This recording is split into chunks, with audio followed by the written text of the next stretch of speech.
And welcome in Gyms and Gymettes to another exciting edition of No Substitute for Sports. This is episode 16.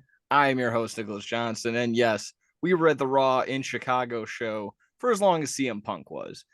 We got another jam-packed episode as always. I'm trying to do the eyebrow raise.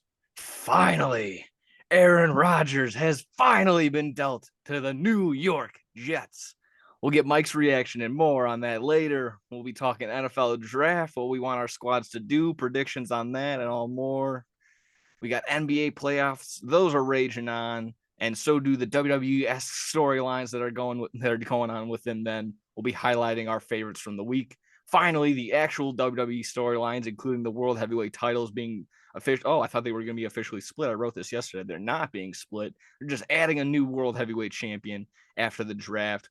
The quote-unquote hot potato TNT title changing hands once more, and highlights from Ric Flair's Joe Rogan Experience episode. All that, tons more in between. We'll sprinkle in some MLB in there, might as well, even though the Sox are getting their ass whooped.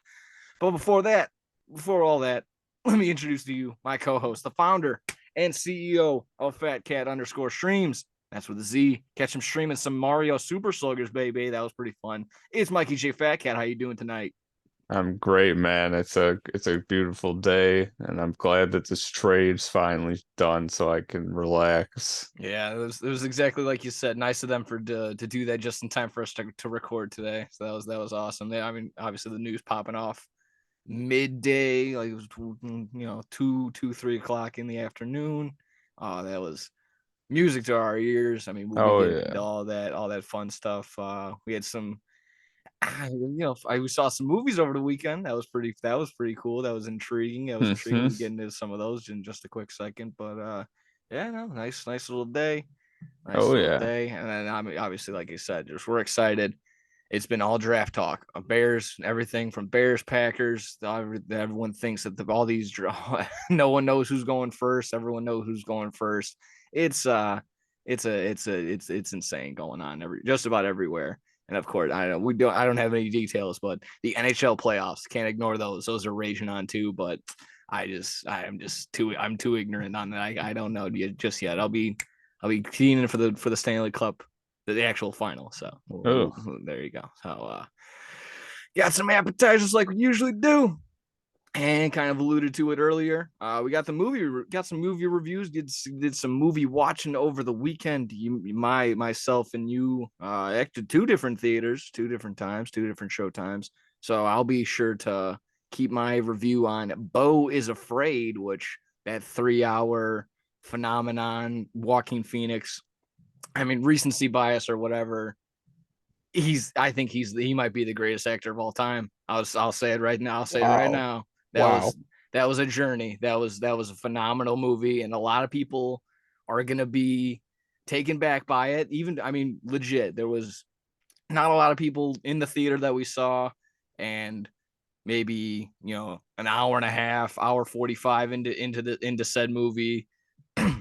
Another dream sequence happens, and a couple behind us goes, "What the fuck?" And sure enough, they just got up and left. And yeah, so it's not going to be for everybody. You need to mentally prepare yourself, not only for the duration, 3 hours long, but it's out there. There's a lot of it's a lot of crazy concepts and a lot of anxiety, driven up and cranked all the way up to 11, and that's for the idea that might be a ton of reasons that might just be through the perspective of Walking Phoenix's character Beau.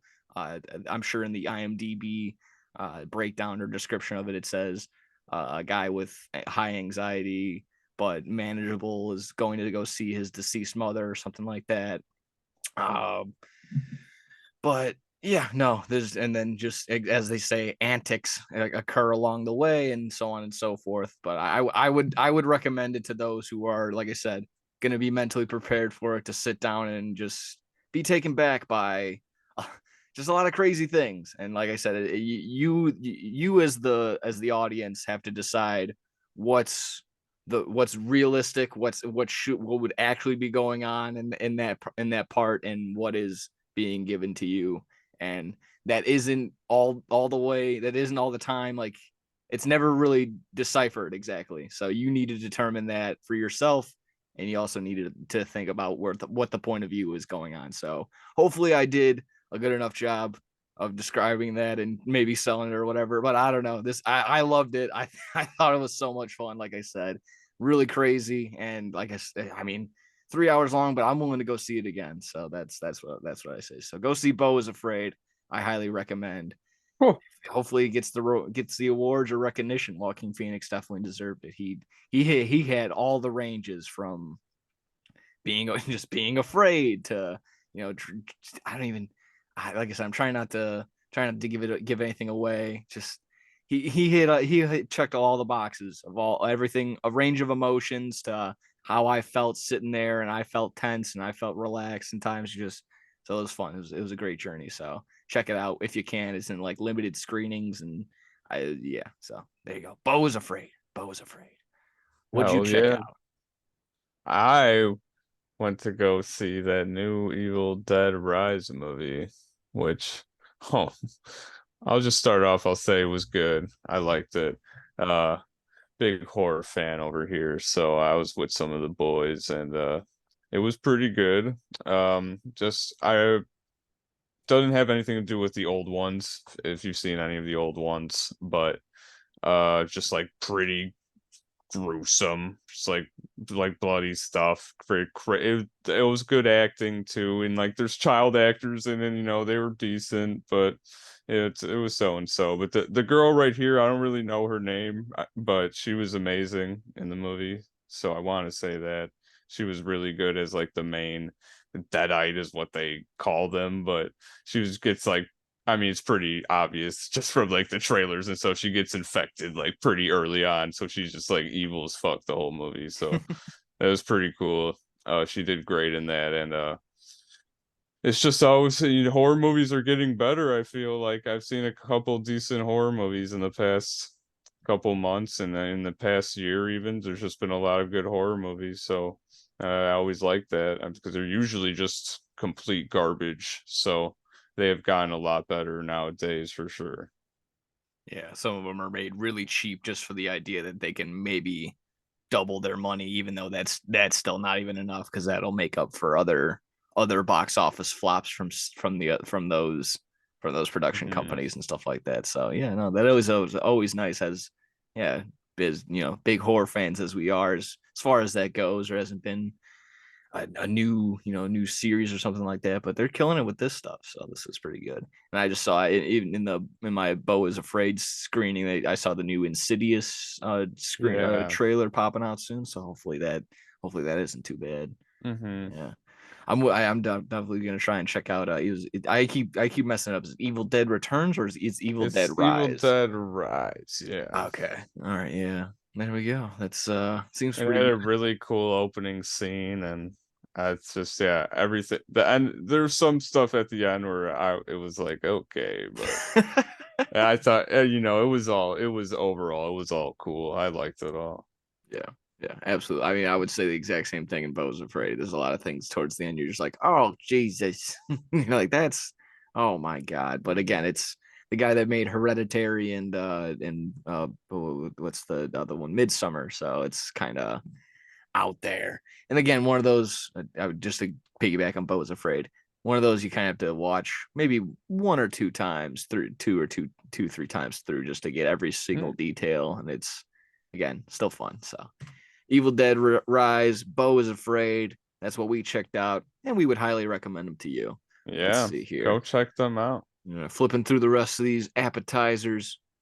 I had a PSA 7, 1 of 1 Prism Rock card. The Rock. Do you smell what the Rock is cooking? Returning back to my intro.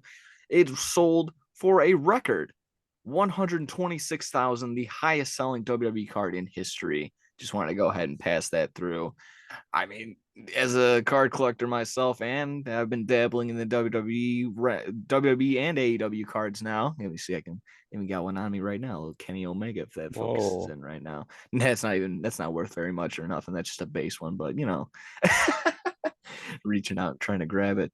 It's not, no. Yeah, it's Uh, mine. mm, uh, I mean, yeah, I think that's just awesome for, like I said, for a guy like myself. It's not cranking out the million category as as other baseball, the highest selling baseball card is doing or whatnot. But seeing that it's getting up there. So I think that's pretty cool. Any thoughts in the realm like that? Again, I maybe you got any collectible WWE cards on you? I know I got a couple in mind. I do not. I Mm, do not.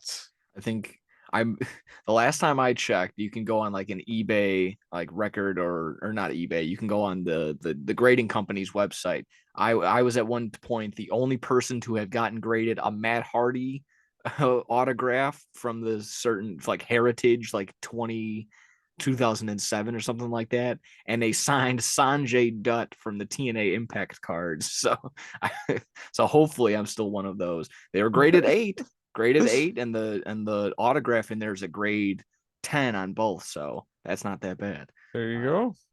Yeah, those are probably my highest ones. Maybe that, and then I got a Brock Lesnar shirt patch from a couple years ago. So it's considered a rookie, but we'll have to see how that goes. I would have to maybe have to get it graded. Either way, I digress. Those hopefully more cards like that get higher prices, and I know the Prism. That's kind of the be all end all when it comes to not between football and I guess the WWE realm. So there you go.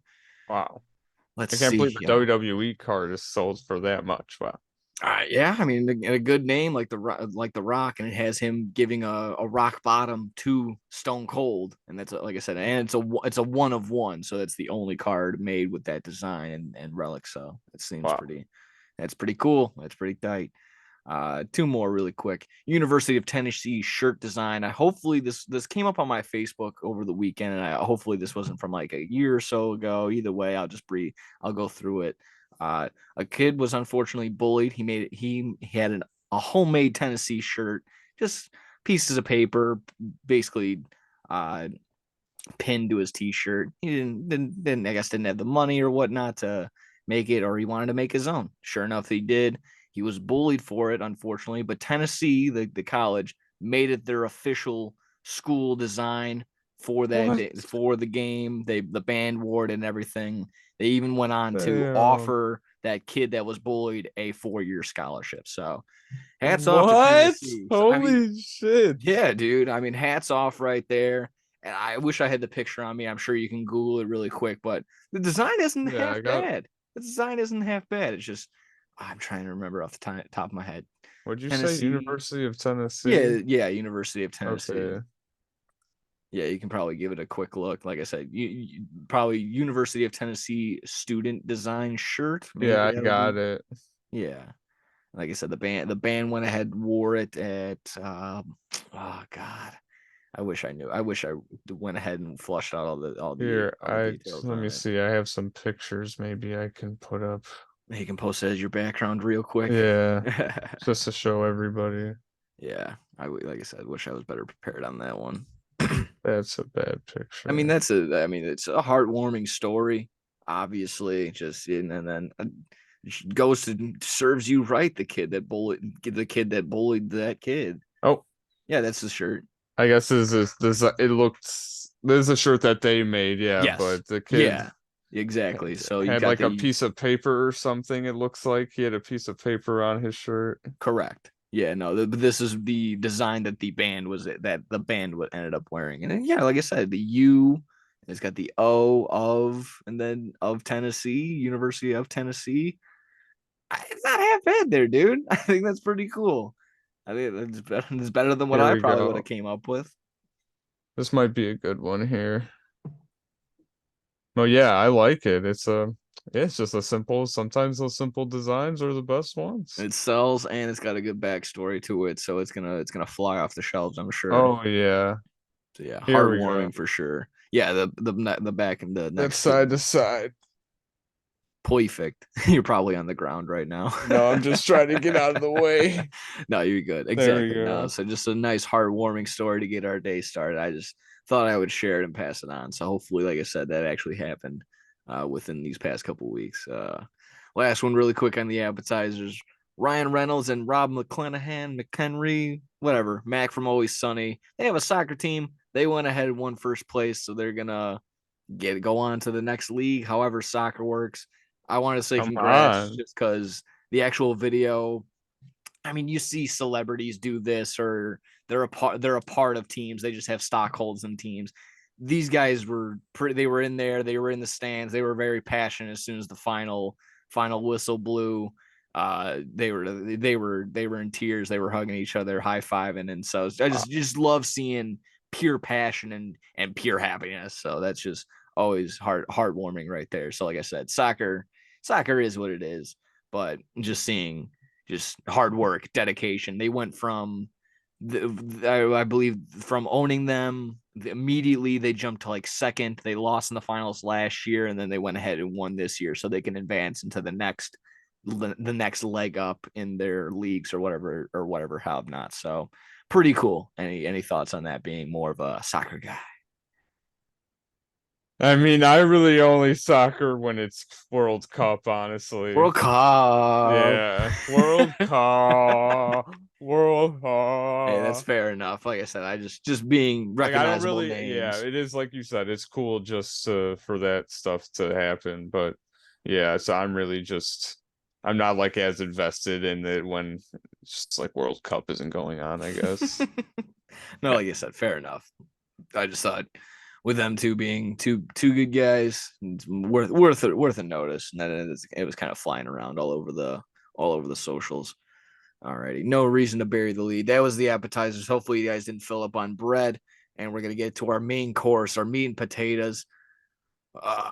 Aaron Rodgers to the Jets. They swapped first rounders. Packers are going to get the 13th overall, and the Jets now the 15th.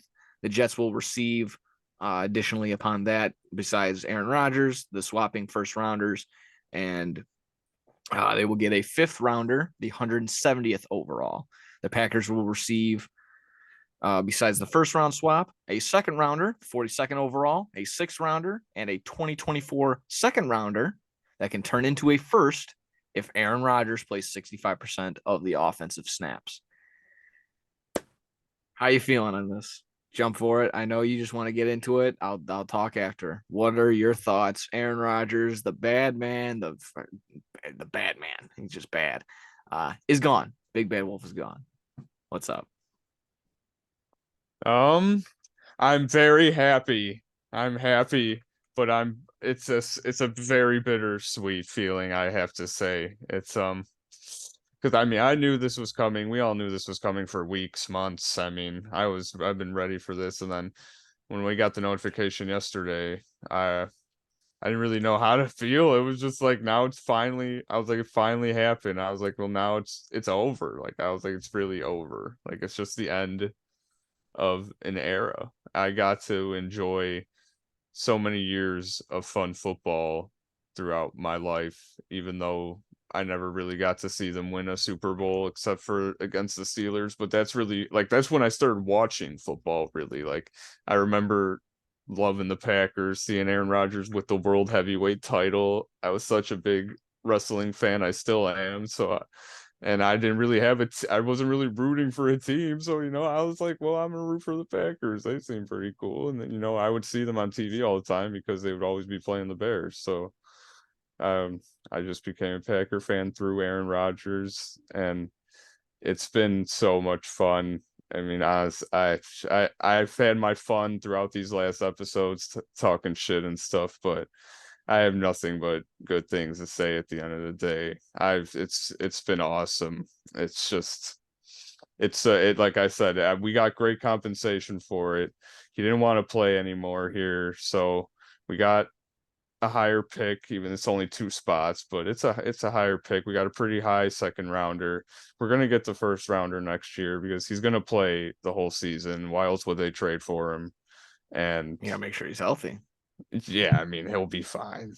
He's had a broken thumb this whole season and he played, so I think that he'll be on a new team. He'll want to prove himself. He'll be out there. Aaron Rodgers has been pretty durable, I feel like, because most of his career. I've never really gotten hurt that much. So, I mean, and then when he does get hurt, he still plays through it. So, It's he's because he's on drugs. okay. I He's mean, a yeah, drug addict. yeah, I mean, he's had his antics. He's got his antics off the field, but he's, I mean, he was always When he always be steps off a the field, he quarterback, steps on a man. cloud 9, baby.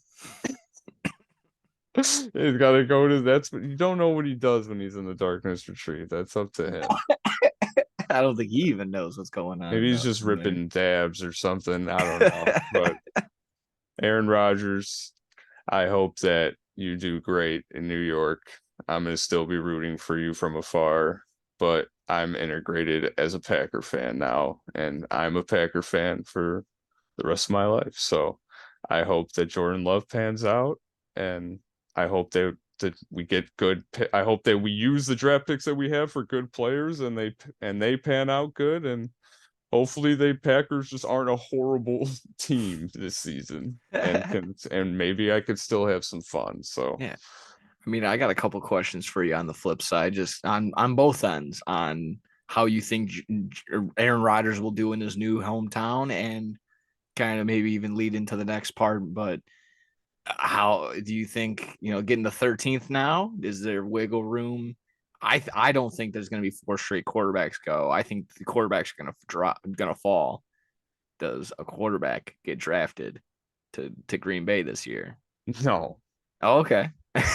no, You're gonna go with no. you I think kidding? I No, think it's on the table. It's entirely on the table. If they feel like Jordan Love is entirely their guy, sure. But I mean, why would they not run a chance when if they had Will Levi to let him go? I don't think that, like I said, I don't think there's gonna be 4 straight. I think Anthony Richardson should probably go for before him, and then of course, CJ Stroud and what's the other guy? Bryce Young.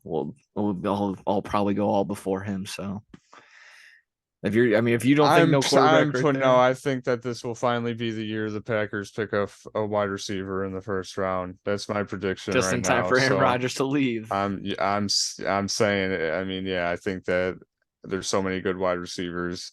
We fucked up so many years. We didn't get the receiver in the first round. I hope that they finally have learned their lesson and we finally get a good rookie receiver in the first round that we know is going to help this offense because we only have Christian Watson, Romeo Dubs, and I don't even know who else because we don't have Randall. I don't think Randall Cobb's there anymore. So I mean, they need somebody else. We don't have Robert Tunyon anymore. Like it's just like, Lazard's gone. yeah. He'll be tag teaming with Aaron Rodgers still. Mm-hmm. Yeah. So it's going to be tough for they need as much help on the offense. I think that I think that they're ready to go with Jordan Love. So why not get him something that's going to help him? Do you have a specific name in mind, wide receiver wise? I think we've been I batting mean, one I've around been for say I sure. don't want to butcher his name. I think it's Jackson Smith Ninjigba or something like Okay. that. I think he's the Alabama receiver. I'm so bad with rookies and drafts most of the time, but Yeah. um I'm seeing if I can find So, and I don't, you may not know who is directly in front of you guys, because obviously Bears at 9. I believe it is oh geez, the Eagles at 10. Then who's 11 and 12? the Cardinals are 11, the Texans are 12. Oh geez, okay. So that Jackson Smith Jigba, it's something like that. Jackson Smith Yeah. Jigba, he's on Ohio State.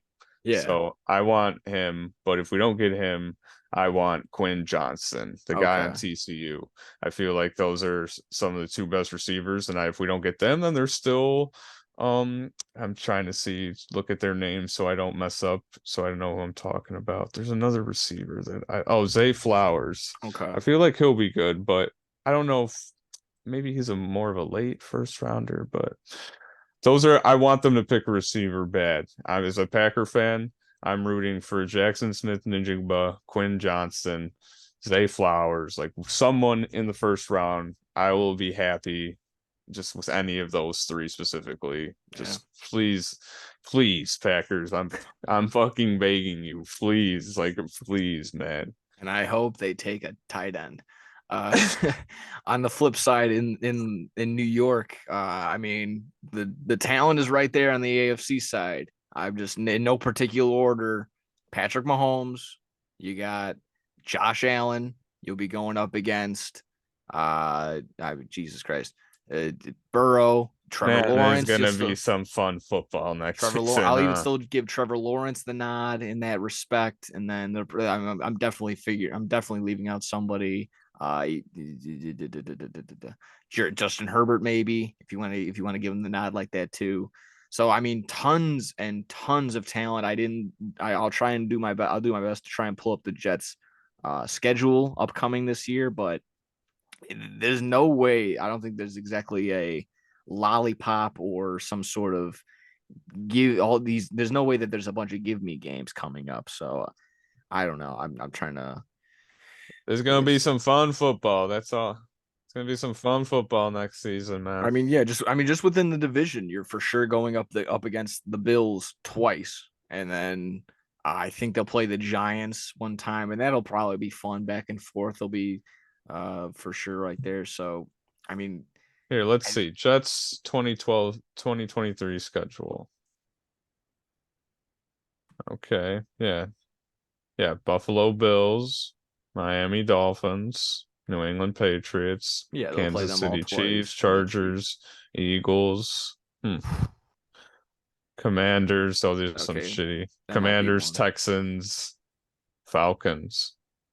Those are all at home. Those are all I home don't know games. those Falcons. Depending on if they, especially if they get the name I've been heard going around, if they draft Bijan Robinson, considering they've made a bunch of good moves on the defensive side on free agency, they can maybe focus. Texans? No, the Falcons. Oh, Yeah, the Falcons. Falcons. Excuse me. No, yes, Yeah, you were right. yeah. Yeah, on the Atlanta side, yeah, exactly. They made a bunch of good moves on the free agency enough that they can focus sold their first round pick on a guy like Bijan Robinson, who at least in fantasy dynasty, he's probably going to go 1-1 on that side of things. So that seems pretty cool. But Yeah, the that's up in the air. the Falcons have made some greasy moves. It's fun. I saw a video of this. It was just like, it's like everybody in the division is just like, "What are you doing, Falcons? Like we're supposed to all suck. Like, like why are you signing all these people? You didn't get the memo. We're all just gonna be trash, and then one of us is gonna swing by, get in the playoffs." Classic. No, that's exactly. I mean, it could be a team that definitely overachieves, and you're still gonna have some a guy like Cordell Patterson still there that can maybe veteran presence that can get boost up these rookie guys, these young guys, even Tyler Algier who's down there. We're Uh gonna get Jets versus Raiders, and Aaron Rodgers and Devontae Adams little reunion. You got Jets versus Broncos, Aaron Rodgers versus Unlimited. Oh no, Oh, there's this probably gonna have to get some primetime games on there for sure. And I mean, just this pan to the roster too. Rodgers, when he gets healthy, Brees Hall coming back off the ACL tear. Newly acquired Alan Lazard. I'm still trying to go through. They're yeah, gonna have they're gonna have Tyler Conklin at tight end. Don't forget what's about their him. other receivers name? Oh, Garrett Wilson. That's Garrett the one Wilson. that had Yeah. the great rookie year. Yeah. Yeah. So I mean, some solid pieces. I'll give it to him. I think not everything will mesh together right away. There's just no way that unless it's just happy stance They and it's did. all I luck. mean, I'll say they hired Nathaniel Hackett, who was the offensive coordinator for the Yeah. So it Packers might for a not be very long as time. bumpy of a transition as all these usual, from going It's from going to one be team to the other. bumpy for everyone that's not Aaron Rodgers and Alan Lazard, Okay, because yeah, that's they're fair. already going to know they're going to know what to do. That's fair. That's Everyone else fair. is going to have to learn now. Yeah, they're gonna have to learn how to take blame. But yeah, I see them finishing second. I think they finished behind the Bills. I think that's fair to say. I mean, the Jets took one on the Bills last year without Aaron Rodgers. I think they could probably sneak one at home against the Bills for sure this year. So if they sweep, that definitely puts them in the driver's seat to take the division. But I won't jump ahead of that on that. I know, of course, Aaron Rodgers has dealt with these cold tundra like weather, below 0 degree weather games before. but going up into Buffalo, that's a different story every single time. Uh, Either It's way, gonna I still think, like I said, I won't take anything away from him. He's going to be a Hall of Fame quarterback, whether I like it or not. But there's going to be struggles, and I'm going to like to see him struggle. But I'm sure there's going to be for every time that he messes up, he's going to triumph and come back just as hard and better, or whatever, however you want to say it. Uh, so yeah, I think that'll be okay. He'll probably be let's see, more successful than he does mess up. I don't think they necessarily miss the playoffs, considering that the Miami Dolphins are just so spotty. They're just so inconsistent. But Jalen Ramsey being added to the squad, that can be a different thing too. Aaron Either way. Rodgers owns that bum. That is true. That is true. I mean, it was between that and Devontae Adams just torching them up, just eating them for lunch every single time they play. Just that seems to be the matter. So yeah, But Jets fans, you got to be happy with this one. I mean, I think we so. you gave us a higher first rounder, a very high second rounder. We're gonna get a first rounder next year, and you took $60 million off of our books for a guy that didn't want to play with us anymore. But you've got to be happy with this one, honestly. I mean, he's still a Hall of Fame quarterback. He's a 4-time MVP. There's definitely I going mean, to be how could he those. not be happy? He got everything he wanted. He was basically just running the show, and this was all this long standstill was just a thing of whether what team had basically the higher ground in the Yeah, trade. yeah. Yeah, Which it so seems like the Packers. I mean, we cooked, so yeah, I I think feel like so. we cooked. Yeah, no, you But you guys can't got deny basically. again. Oh God, Oh, no. oh yeah, I was just gonna say you can't deny Aaron Rodgers' talent, and he's definitely gonna be an improvement. And yeah, no matter the Jets fans, you gotta be happy. And now it's winter. It's winter. This is it. Like this year's, you gotta win. Like you gotta try and win the Super Bowl. That's why they trade for this guy. So that's why you give up these draft picks. Because I feel like saying Aaron Rodgers is going. I know it's don't want to say anything. You don't want to say anything too early, but I feel like he's definitely going to play over 65% of the offensive snaps. And I know, I, yeah, no, exactly. You want to play around, but no rightful like good or some no right-minded fan wants to see anybody get hurt. You just yeah, I want would to you want to see the never, best yeah. product out on the field every single time, whether you like that person personally or not. So Mm-hmm, that's where I stand. mm-hmm. So yeah, so we obviously I hope that he plays the whole season and he does good, and I think the Jets will make the playoffs this year, and we'll see what they do. They were such a fun team last year, so adding Aaron Rodgers into there, I mean, just like again, as a football fan in general, it's going to be just fun to see that team. It really is. They have a really good offense, and Aaron Rodgers is going to be able to get those balls where they need to be, and not like Zach Wilson or Joe Flacco. So Hey, keep Joe Elite out of your mouth. He's a okay. He's got the same amount of rings as Aaron Rodgers. he's Maybe no maybe you Aaron can maybe we can Rodgers. learn a thing or two from each other. I think that'll be our okay. Uh, Yeah, Aaron Rodgers is gonna teach Joe Flacco. Joe Flacco's just gonna like become a crazy quarterback after this. Like That'd be Aaron Rodgers great. teaching him crazy shit. Yeah, and just again to piggyback on fairness and whatnot. I feel like again pretty even keel. It's really only a failure if if the draft picks on the Packers side just turn out to be absolute busts, and then on the flip side, if they just don't make the Yeah, playoffs, if the Jets don't make the playoffs. But that's really going to be hard. Again, it would have to be some season-ending injury for Aaron Rodgers to go down with. That doesn't happen probably, and then you got to go back and rely on Joe Flacco, Zach Wilson, a guy like Mike White or something like that. But they don't have Mike White no more, so exactly that. It's yeah, going to it be is a interesting. big draft. It's going to be interesting. It is always fun, and it is always crazy when these big name QBs go, and it feels like it's been happening so much more often these past couple of years with Matthew Stafford going from Detroit to the Rams, Mm, just obviously Russell Wilson going from Seattle to yeah, Denver, and then now Rodgers going from the Packers to the Jets. That's wow. that. That's that right there. Again, I'm rooting. I'll still be rooting again. I'll be rooting against them just for the sake of I don't like Aaron You're a Rodgers. Jets fan. Yeah, I know. But now that they're gonna be winning, I You can't should be be. ecstatic. I'm not a Jets fan. I I know. mean, you I had my Jets Brett Favre jersey. I just root for them because they were losers, and then it's fine. It's fun rooting for them when they get their four or yeah, you five wins out of the year. And now it's not going to be as fun because everyone's going to be a Jets fan. no, yeah, Quote you're unquote. not like a Jets fan. You watch from like a window Yeah, outside. You're exactly. a Bears fan. I'm outside looking in for sure. And everyone's going JETS, just I'm like, nice. I just scored a bet, or my fantasy team just scored, or And something just like like I that. said, Johnny, look out, man. That kid, he's gonna be fat after this season. Oh my, Aaron Rodgers is gonna make sure of Told that. the kid he was gonna get diabetes because he's gonna be eating so much ice cream. Poor guy. He's Watch gonna your be insulin. He'll be okay. He got his ice cream. I'm sure. I'm sure a good parent will make sure they'll watch that. They'll be watching that ice cream intake. There you go. please. Please do so. There you go. You kind of It's got just to like dabble. Oh god. Johnny, they've won again. You have to eat this entire bowl of ice cream. Papa, no.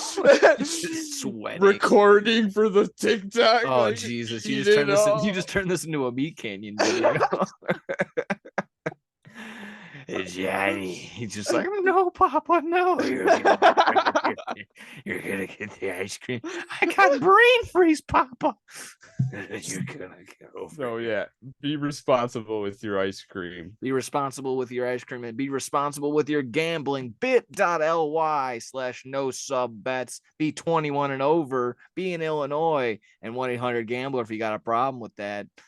With the promotion is with that you deposit $25 or more, get a risk-free bet with that same amount. It'll be matched up to that same dollar amount up to $500. Again, be present in Illinois. Bet Rivers is where you want to go for that. Bet Rivers, that's where you go. Get the app, go to the place, go to said casino, Bet Rivers, and you sign up. No sub bet, or excuse me, bit.ly/no sub bets. That's where you want to be responsible. There you go. Finishing off with some NFL stuff. You got to talk what you want to do draft wise. Oh, actually, I had one more thing on the Packers.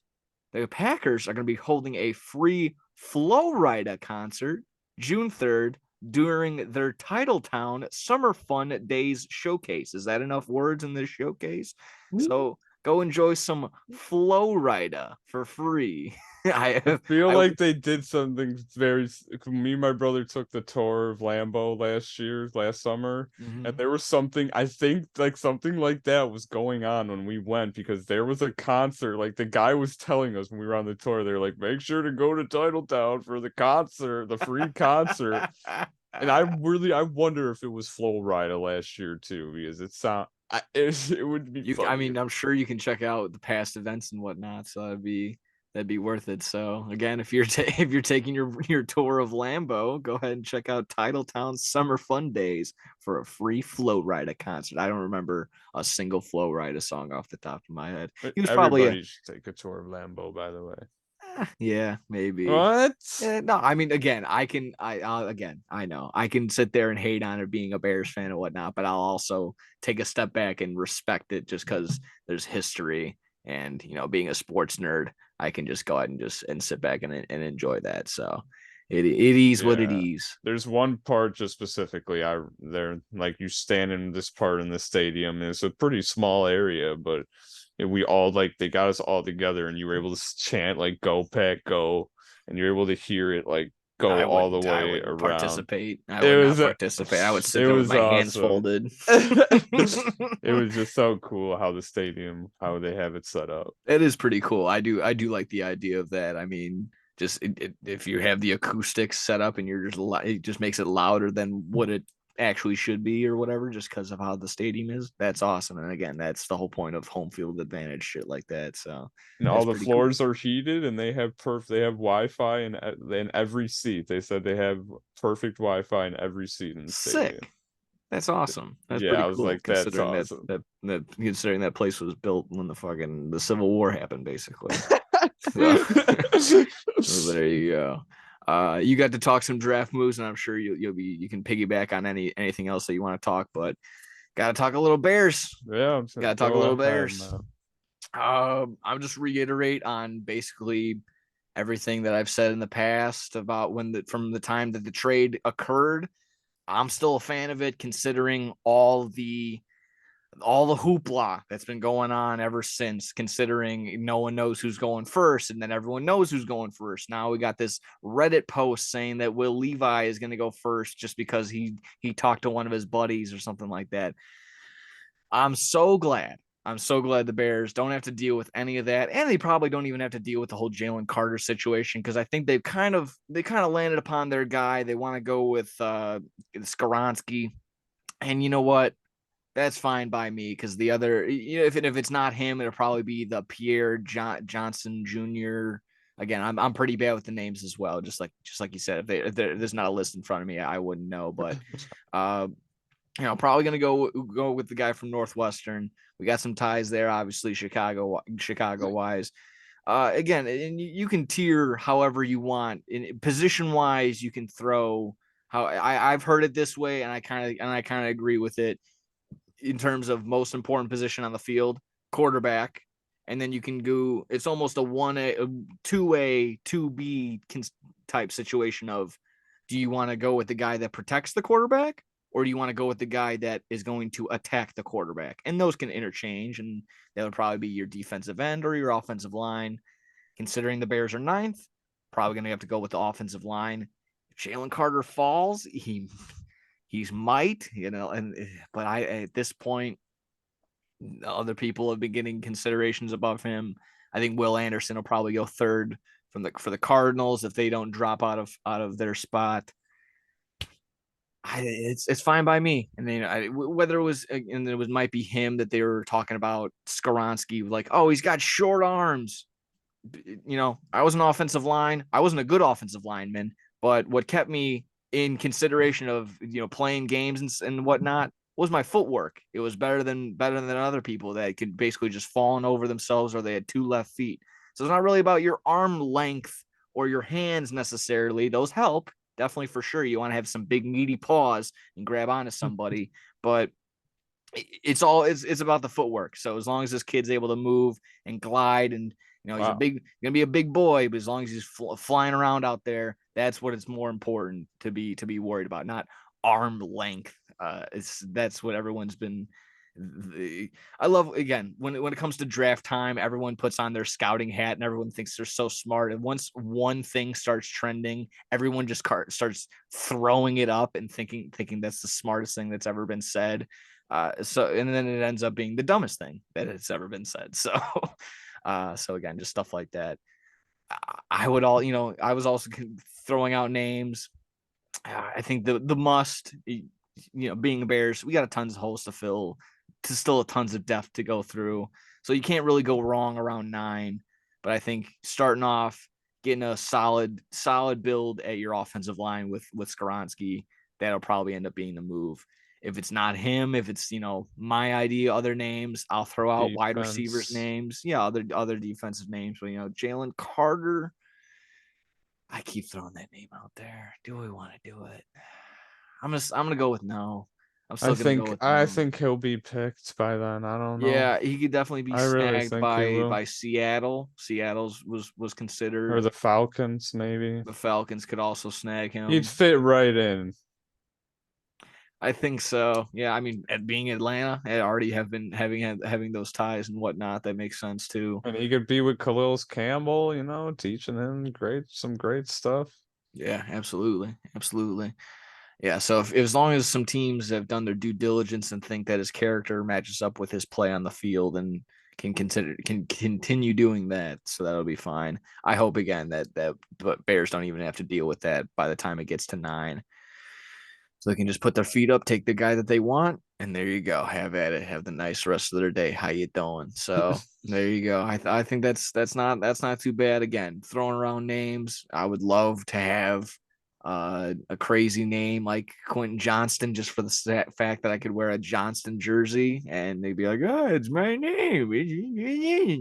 So, That would be great. That that would would be be fun. cool. So that'd be kind of fun. That's But why I again, want to pack. That's why I want to be on the Packers. I'd be like, I can have a Johnston jersey, a Johnston Packer jersey. That's yeah. awesome. Yeah, I just also and then to draft him in fantasy, maybe that'll also be kind of cool. Yeah. Yeah, that would be fun. Just selfish reasons for myself for him to be on the team. Yeah, just really, obviously you can't really go wrong right there. And then if again we don't have the offensive line for it necessarily, but you fucking pull the trigger and you got Bijan Robinson. I know we just made a bunch of not a bunch, but you got Deontay Foreman back there now, and got a couple other wide halfbacks back there now. Khalil Herbert still, but why not? Why not Bijan Robinson if he's still there? Take the talent. I think that'll be pretty okay. But again, that'll probably be a name that's already gone by then. Again, I think like I said, we kind of touched upon what the Packers wanted to do. Was there anything in your mind? You know, you've been looking through some mock drafts, and I kind of already talked about it with Mel Kiper's dumb idea that he thinks 4 quarterbacks are going to go 4 straight in a row. I don't honestly, of course, I don't know. Nobody knows. Those who pretend to know are the biggest dumbass in the room. So I tend to try and stay away from that. But probably the layup of is it Bryce Young going 1 or CJ Stroud. I think it's gonna be Bryce Young has become the head favorite. Mm-hmm. CJ Stroud coming up right after that. Some And people have Will been thrown Levis out. now has come out of nowhere recently. And if he gets drafted, he's a Trubisky 2.0, man.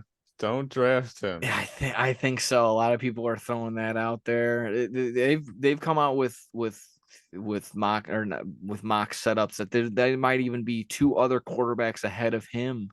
Besides that, I didn't click on the link just because I didn't want to take the time to do it. But Yeah, it's just he jumped from like plus 4,000 just through odds. He jumped from like plus 4,000 to plus 400 to be picked first, like in just a matter of like 24 hours. It's yeah, like what a happened? Like lot of wow. people are comparing this to when Baker Mayfield was basically like a second round idea turned into a first round and then somehow flew into the number 1 overall pick over Josh Allen and somebody else.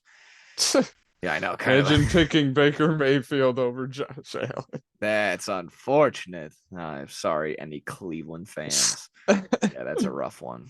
Yeah, a lot of people comparing it to that.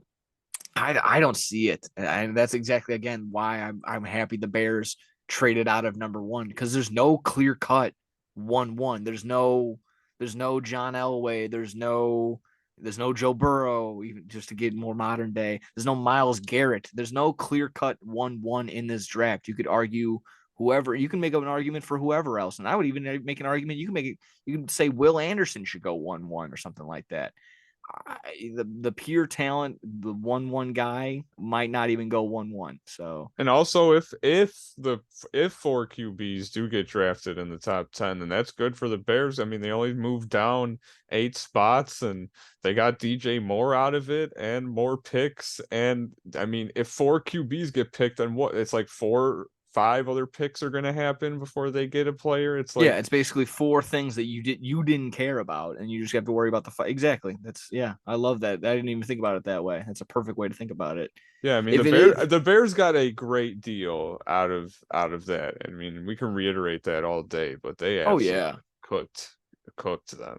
I mean, yeah, I mean, and some people again are like, what are the Panthers gonna do? They're gonna take a quarterback. If they traded that much, they're gonna get their guy, whoever they think it may be, whether it is CJ Stroud or Bryce Young. So I think that again, I still love it. I don't think there's really no. I haven't met a Bears fan on Twitter or in real life that was like, that was a dumb move. We should still have the number 1 overall pick. We shouldn't have done this. DJ Moore, Yeah. who? No one has done that. No one has said that on Bears Twitter. Everyone, like, it was the first time ever that Bears Twitter has come to basically a full agreement on something. It was like 90%. Did the Bears do good? Yes, the Bears did good.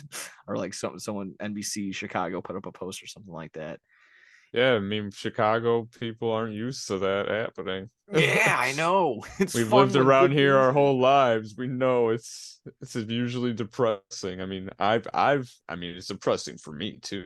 I've never, we lose in the playoffs all the time, but Bears fans, I mean, I know how bad it has been for you guys. So I mean, it must be exciting now. It has to be. I mean, I compare I might still have the video of my reaction to Trubisky being drafted. I was in my dorm at ISU. Hmm. Draft goes on, and and number 2 overall, Mitch Trubisky, and I still go, who in the fuck? And then the video ends right there. I cut it off. I go, what? And then of course, later on I try and piggyback later. I'm like, oh, he's not that bad. He's this, that, and the other.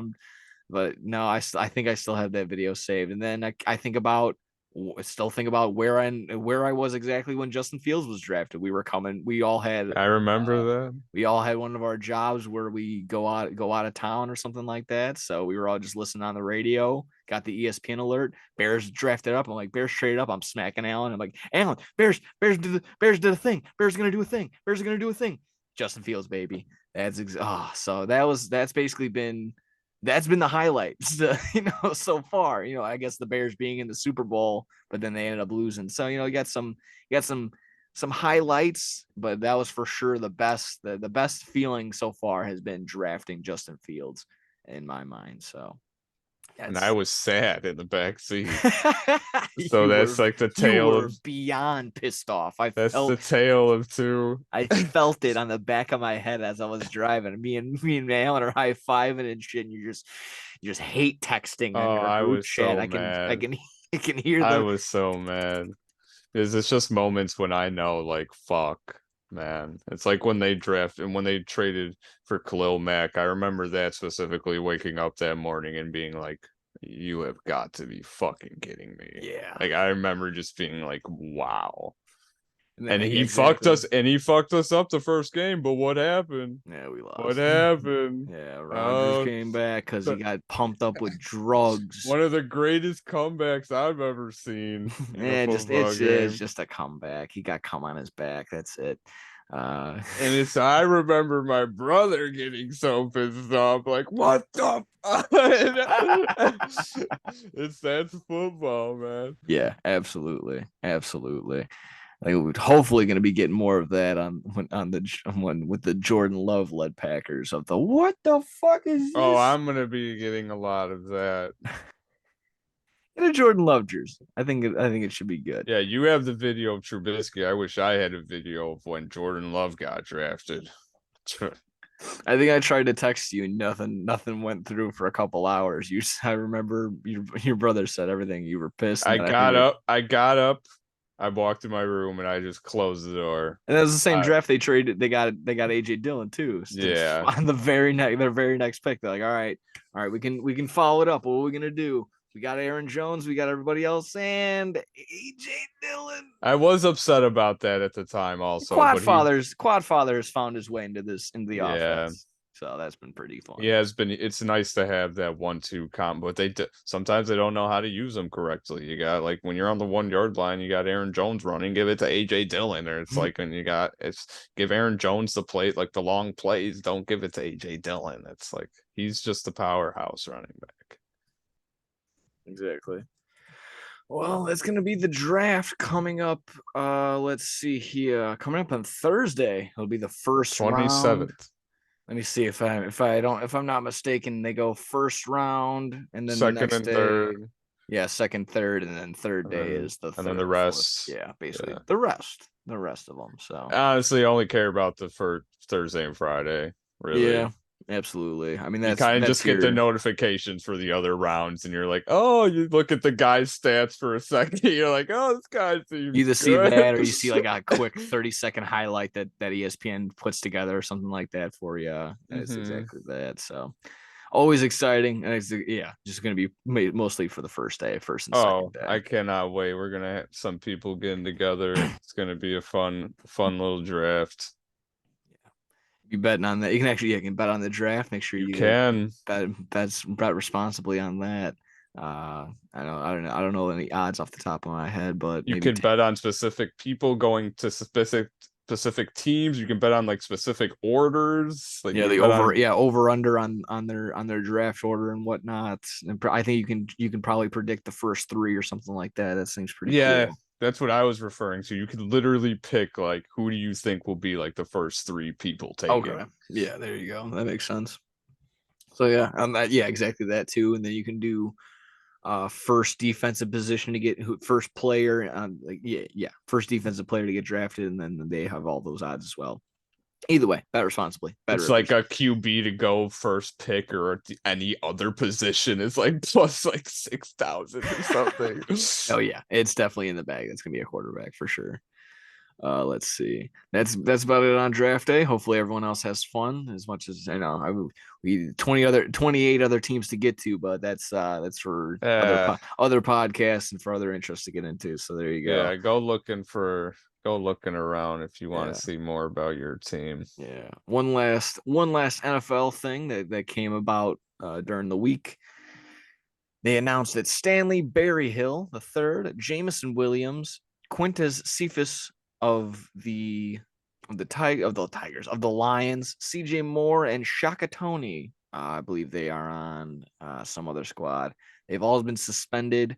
I believe only I believe Jamison Williams has half of the season as well as Shaka Tony, I believe, because Hmm. they only bet on I don't know. I don't know exactly. It was so weary, and a lot of other sources had different outcomes. From what I understand, that they they made the bet just on just in the facility, and that's a no no. And but the other guys that have a suspension for the full year were betting on NFL games, if I'm not Hmm. mistaken. Mm-hmm. So either way, not it doesn't look good.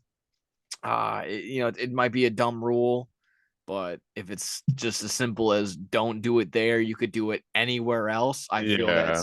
I feel like that's kind of self-explanatory. I do feel bad for Jamison Williams every time. It feels like, you know, whether it's injury or something like this, now he gets suspended for half the season. Now he just can't seem to get his career, just he can't get any legs underneath him at all.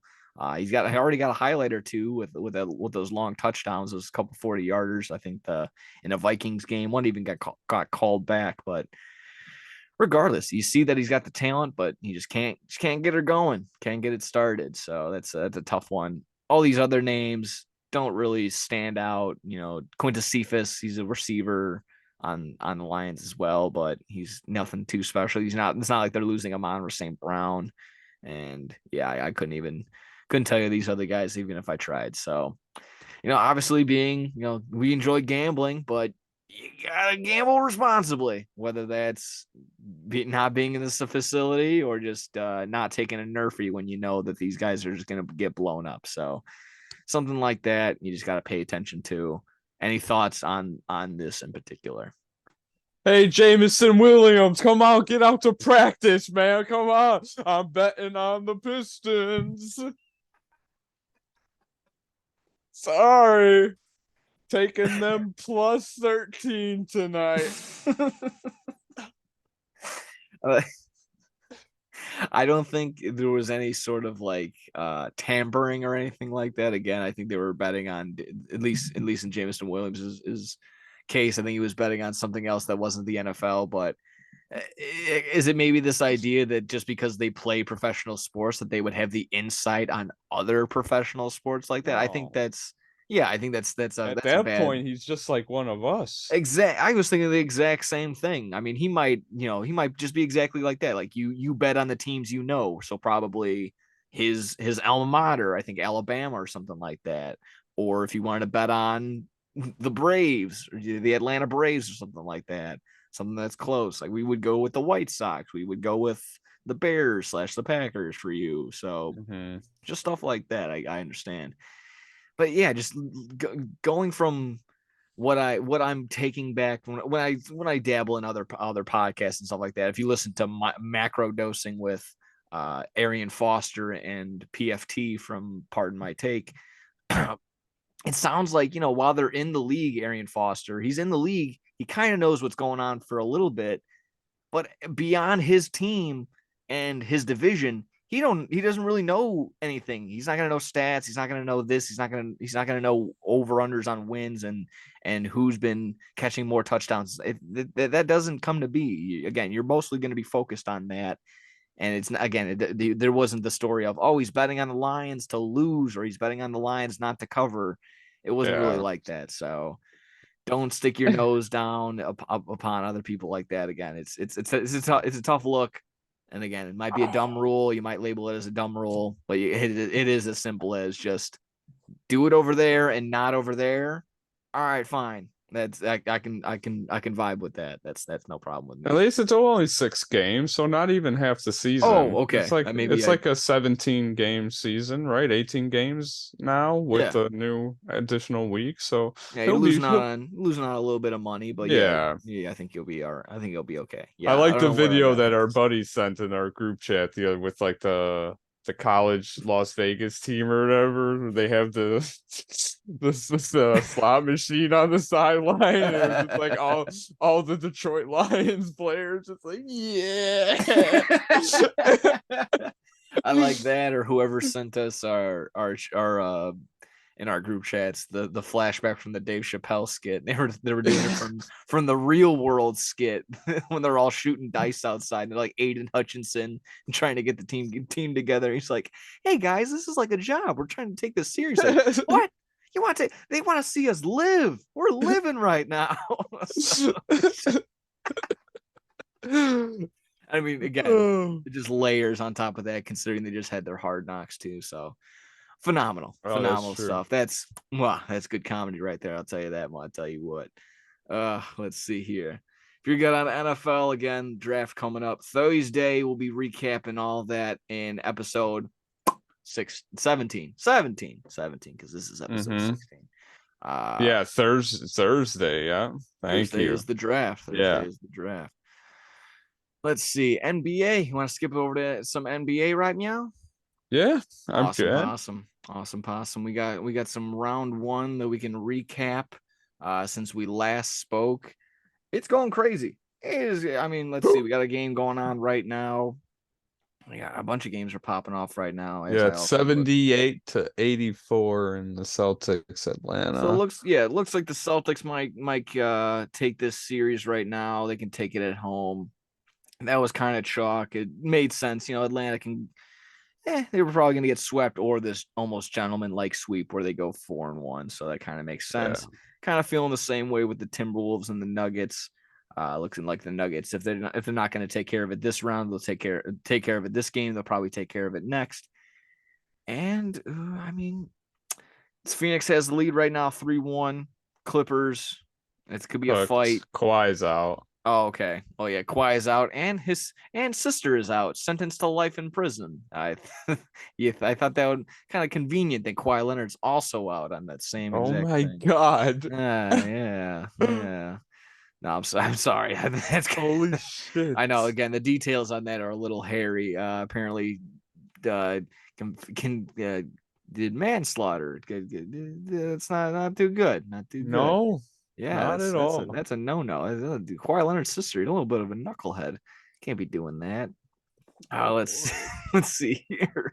If my mind is right, 76ers already swept, and I already tweeted it out. For being a 4-0 series, that kind of was pretty entertaining with the Joel Embiid gooch shot, and then also in that same game, James Harden being ejected for another punch. So that was an interesting series. They went ahead and took care of them the next game, 4-0. Kind of was a layup. And if all goes well for the Celtics, I think that'll be their next opponent. It'll be 76ers and the Celtics. Wow. Right now, you got Miami leading the Bucks 3-0 with 3-1, 3-1, excuse me. Yeah. With possibly one of the, I mean, some people are just hands down straight up saying one of the greatest playoff performances ever, with Jimmy Butler dropping 56 on 28 shots. So I mean, he goes absolutely bonkers. I wish the Bulls held on to him for what we could have, but I'm also okay with what we got. It is what it is. He's an absolute dog. It's crazy that they're in the position that they are. And let me see what's the final. What's the other? Oh, New York and Cavaliers, which I thought would have been more competitive. I thought a lot of people thought this would have gone 7, but Jalen Brunson just wants it more. Definitely just wants it more than the Cavs, and the Cavs seem like their depth isn't there all too much. So looking like a New York might if it's not this game 6 might be, or if it's not this game 5, take it to game 6 back in New York. So that might be the series right there. I don't know if, again, that'll be a tough one too if Miami takes it over the Bucks. That's a tough look. So I mean, that's basically the East side right there. Flipping over to the West, Golden State and Sacramento. Golden State's tied it up 2-2, which that's been the best series that so has been far. so much fun to watch. And I believe De'Aaron Fox, who was he's scheduled to play. He's going to play next game pivotal game 5 coming back to Sacramento.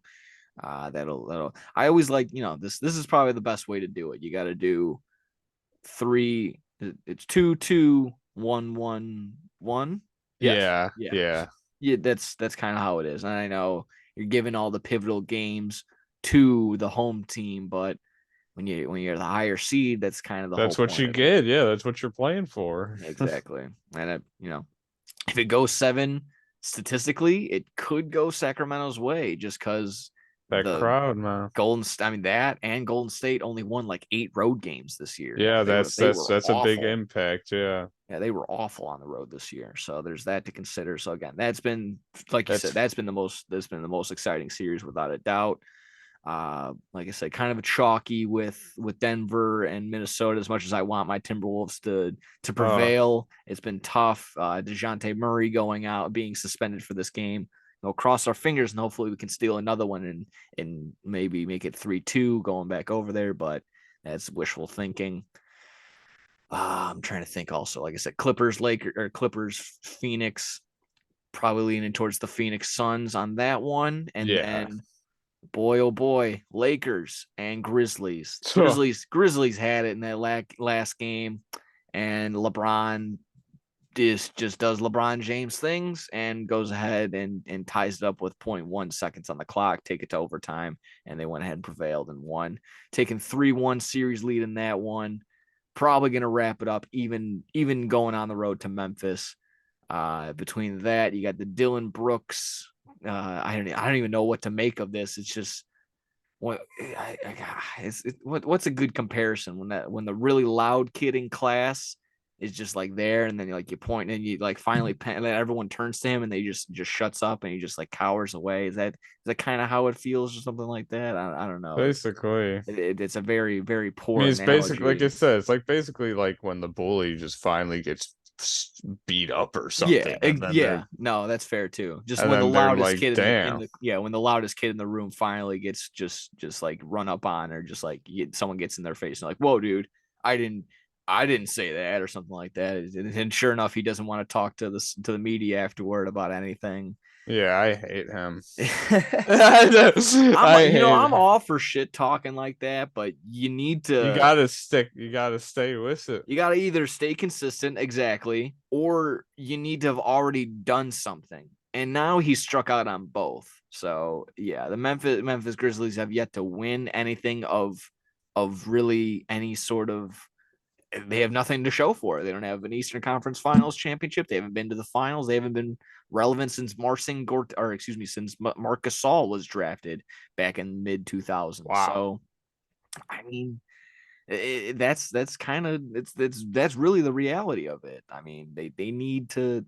I would compare them to the Cincinnati Bengals because they're just kind of just loud and in your face. And then when you look at the wins and the losses, they've done really nothing of note. They've done nothing to show that they should be there. So kind of makes sense. And you can go back on my past episode, the past episodes. Just I went ahead and said that the Lakers could win this series. They have the potential to win the championship. It's a tough road. Don't pull my feet to the fire on that one. I don't want really that one to happen necessarily either, but it's possible to definitely just get through this unexperienced Memphis Grizzlies team that doesn't have Steven Adams there to hold down the fort and really get in everyone's face. And I mean, excuse me, oh Jesus Christ, John Morant is going to do his best getting those 22 points in garbage time the game beforehand.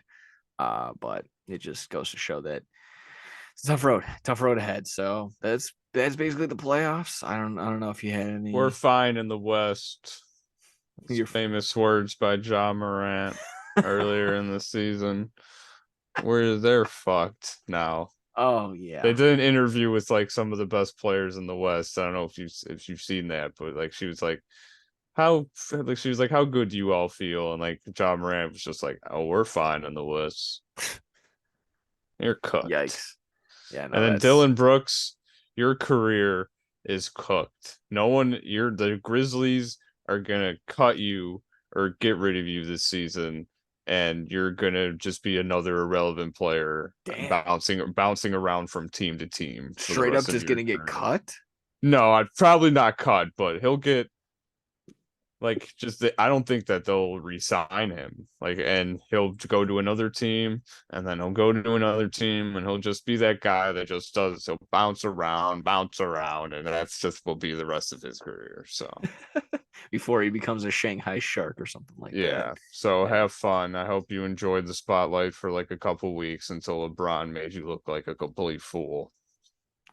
Yeah, it'll just be one of those. I mean, he's become almost a Lance Stevenson equivalent. I hope the meme comes back of him just of Lance Stevenson just blowing, and it just goes like Dylan Brooks just gets blown back or something like that. That should be the interpretation of of what's going on. I mean, I was kind of trying to think of other like I guess he's LeBron's had actual rivals throughout the year. Going up against games against Kevin Durant and Kawhi Leonard and stuff like that. But then he's probably had these Disney like rivals where where it's like him and Lance Stevenson, the battle of the blows in the ear and stuff like that. And I mean, I guess Pat Bev a little bit, Pat Beverly kind Mhm. of somewhat, and then now Dylan Brooks. So just piling, and I'm sure there's been tons and tons more. I'm trying to think. Yeah, just there's been tons and tons more in between for Oh, he's had LeBron's a lot career. of antagonizers. Yeah, I think that I think we kind of touched upon just about everything. Besides that, we touched upon it last week. I think we opened with is like, oh, do you think Draymond should be suspended? No, definitely not. Ends up getting suspended for a game. Doesn't Yeah. really matter. Golden State ends up winning in that game, but it really comes down to a bunch of other things that came up. It's just I thought the league needs to be consistent, and it's kind of it's upsetting to me when it's just like Joel Embiid literally just kicked straight up into that guy's grundle. I forgot what number 33 on the Brooklyn Nets. No Claxton. ejection. Yeah, Claxton. Thank you. No ejection. No nothing for him with the MVP. I mean, he gave him a flagrant one, and then he gave him the free throws. But then they kind of did the makeup call for Harden throwing a punch. He gets ejected later for that. Probably not going to get suspended for that. But is it again? Everyone's just kind of throwing this up. Like, is it purely just based on Draymond Green's past offenses? Is that why he got the suspension? It's based off of that. That's what they said in the report. They said it was based off of his previous instances and also yeah, I mean, and what I mean, just from the video I saw, I felt like it was unnecessary what he did, but Okay. I didn't think it was needed to be ejected for it. I don't know. I don't know. I think, yeah, I Like think you you said, draw the line. I think his previous stuff played a big part Yeah, in that. that's a shame. And I know again that he's been a reoccurring offender of kicking people in the nuts straight up, and I guess just committing felonious assault now, just stomping on people. But I didn't think that was all too crazy. I know it's a tough look, but he coming down definitely necessary. I would draw the line at ejection for sure.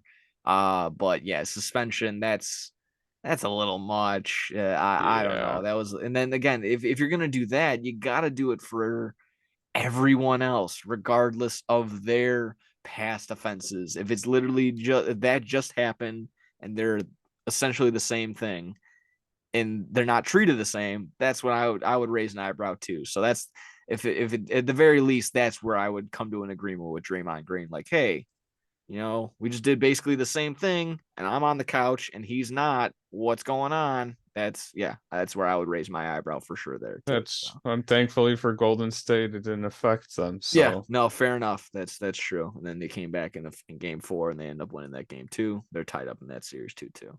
I think that about does it right there for NBA. We'll be looking forward to more. Again, round two is looking pretty I stacked mean, up. this is when it starts to get real good. Oh, without a doubt. If it pans out the way that it does, it could be, like I said, if Boston ends up carrying it out, it'll be Boston 76ers. And then on the east side, if it still continues the way that it is, Miami and New York. That sounds pretty interesting to me. And then on the flip side, on the west side, it would be Nuggets and Phoenix, if I'm not mistaken. And Wow. I think Phoenix could just That'd that could be almost a four game sweep right there. If maybe Wow. I think they could run the table on that squad. Be honestly And beyond Jokic beyond and all Jokic. of them? Beyond Jokic? What do you got? You gonna rely on Murray? Aaron Gordon? Jamal Murray? I guess he can help you out a little bit, but I Tobias mean, Harris? DiBiase Harris is on the 76ers Oh, still. that's right. Yeah. I thought he was on their team. No. I mean, they have a couple of good names, and it's really just comes down to when you really look at Jokic's defensive efficiency, it's in the toilet. So when you got Kevin Durant, Devin Booker, what's left of Chris Paul, and DeAndre Ayton out there just banging away, I think that's going to be a tough 7 game series in that regard. And then what would be the last one? I'm not gonna make the assumption that the toss up, the winner of Sacramento and Golden State will be facing off against Jesus. Why can't I think of the last team? Lakers and Grizzlies. Again, I'll probably gonna say it's the Lakers. Probably just gonna say it's the Lakers right there. So it's gonna be good. What? You don't think Lakers? You think Grizzlies are gonna come back? Oh no, I thought you were talking about the next. No, never mind. No, yeah, no. Yeah, the Lakers saying, are yeah. winning. Yeah, the Lakers No, I are don't. gonna win this for I don't sure. think. I think whoever wins Golden State and Sacramento will probably end up being in the Western Conference Finals.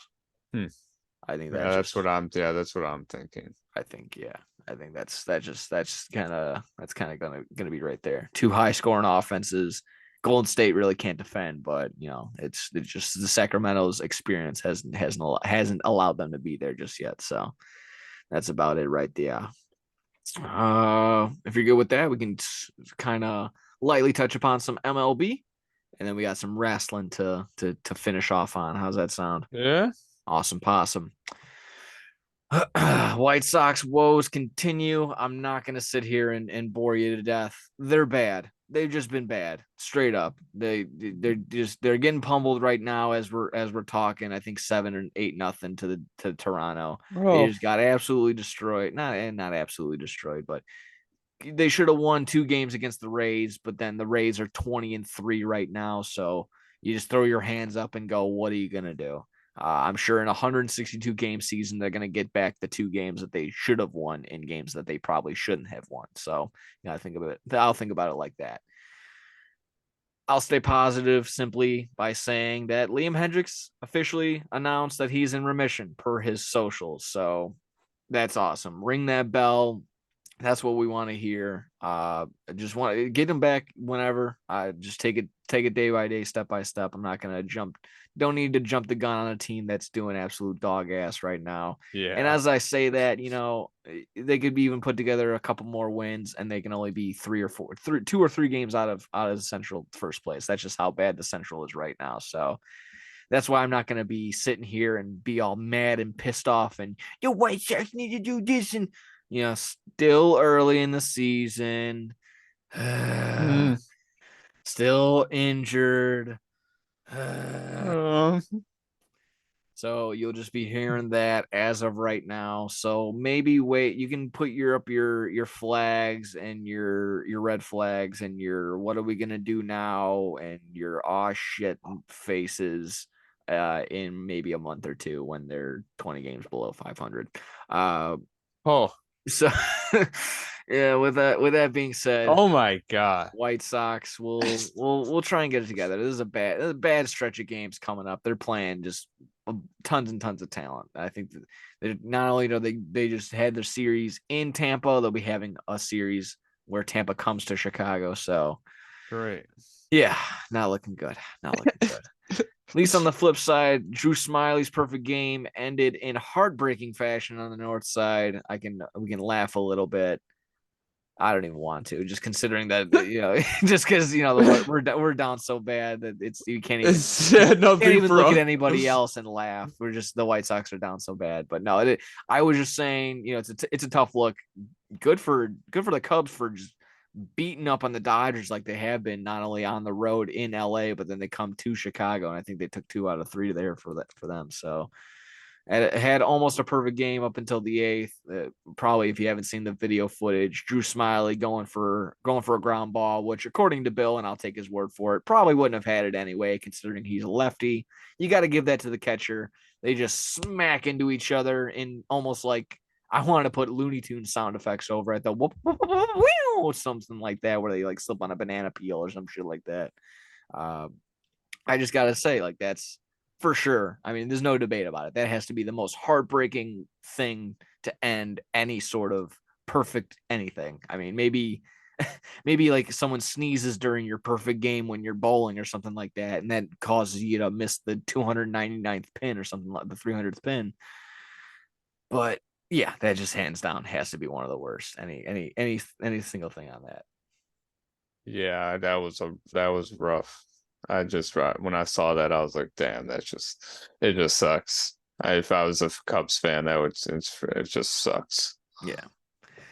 Still got the win, still got a nice complete game shutout, I'm sure. So, but yeah, obviously you want the perfect game going as deep as it did. And then yeah, I just had our trip when we went to the Carlos Rodon no hitter that just popped up recently in my Snapchat memories Hmm. from April 12th, I believe, of 2021. So Yeah, I that was was getting those as well. yeah, so I was getting just the chills from that day. That was still so awesome. I remember, obviously we're at that game. I legitimately didn't recognize until the bottom to the end of the 6th. I'm like in my mind because I didn't want to be the guy that jinxed it either. In my mind, I go, he hasn't allowed to hit yet. Isn't it? There's no hitter going on. This is a perfect. Actually at the time, this is a perfect game going on at the Yeah, and time. it would have been a perfect game if. Yeah, yeah, Mm, yeah.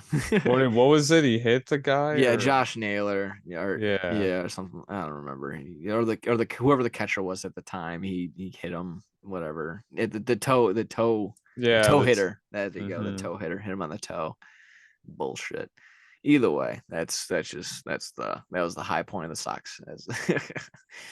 But yeah, there you go. Cub still getting some Cub news in there. I know they're still doing okay.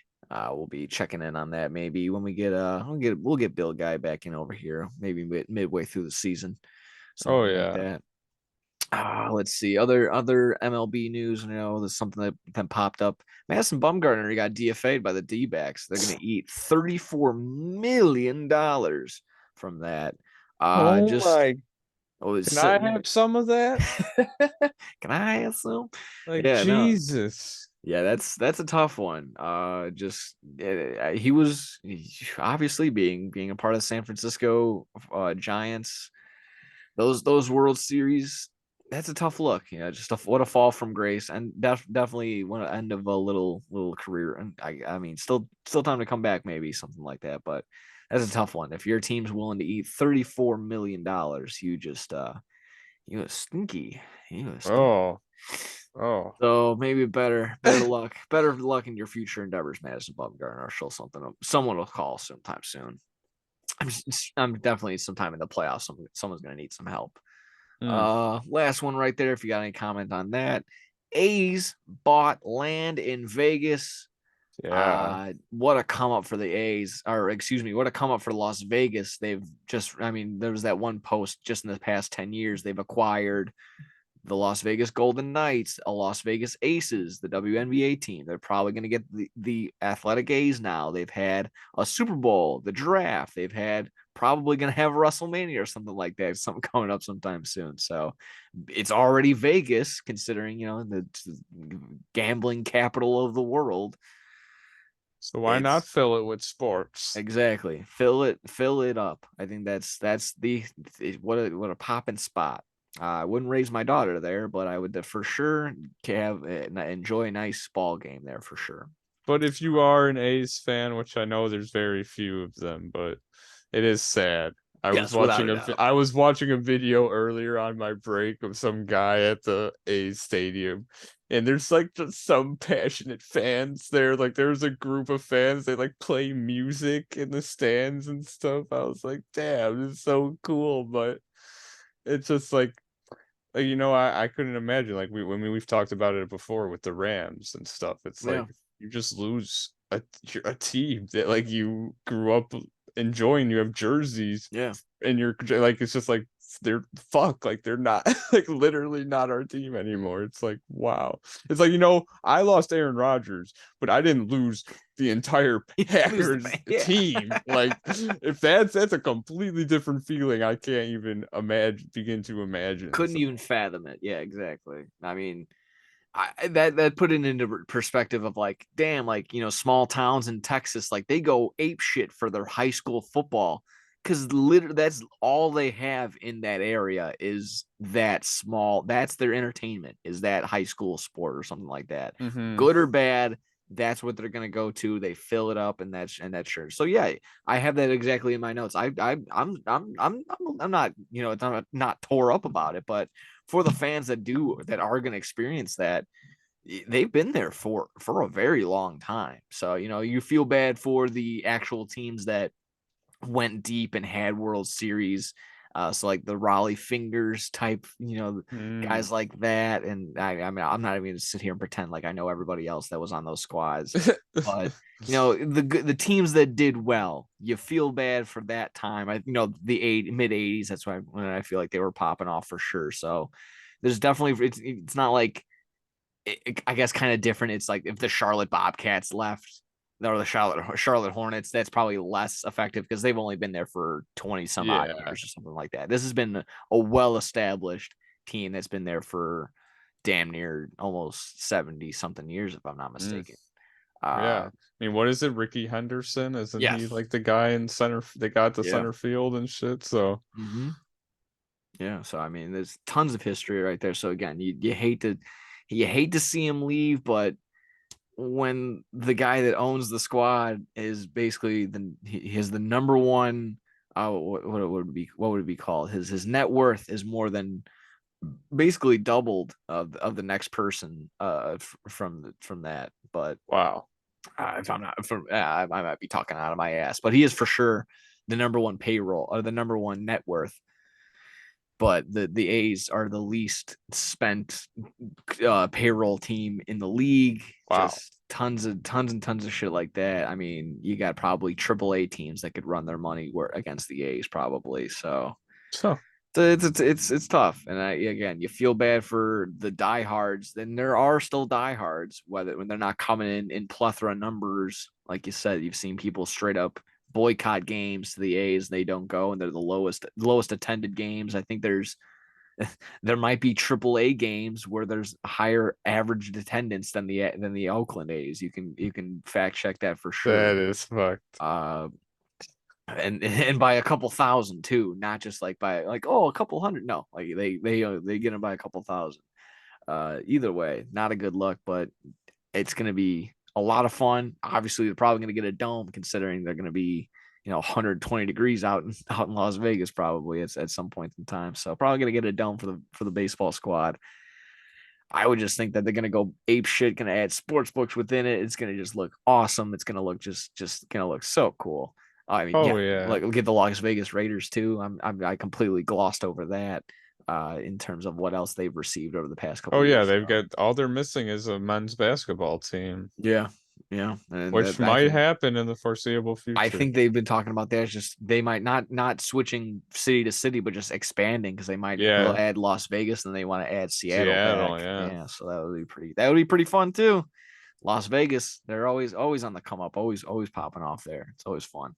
Oh, it's like you said, it just makes it more of a hot destination to go to, and it just makes the gambling Yeah. more enticing, and it adds more layers to that. So Like, is it the people are like, is it sustainable? I would think between tourism and people that are actually living there, like, but the Golden Knights, like they have a pretty good attendance, if I'm not mistaken, and it helps that they've been consistently good since their inaugural year. They got swept in the finals in the Stanley Cup Finals, but they made it to the Stanley Cup Finals in their first year. So that's the wow. best way to get it started when you start a franchise. I think Oh yeah. it's started off with a To bang. get people invested, yeah.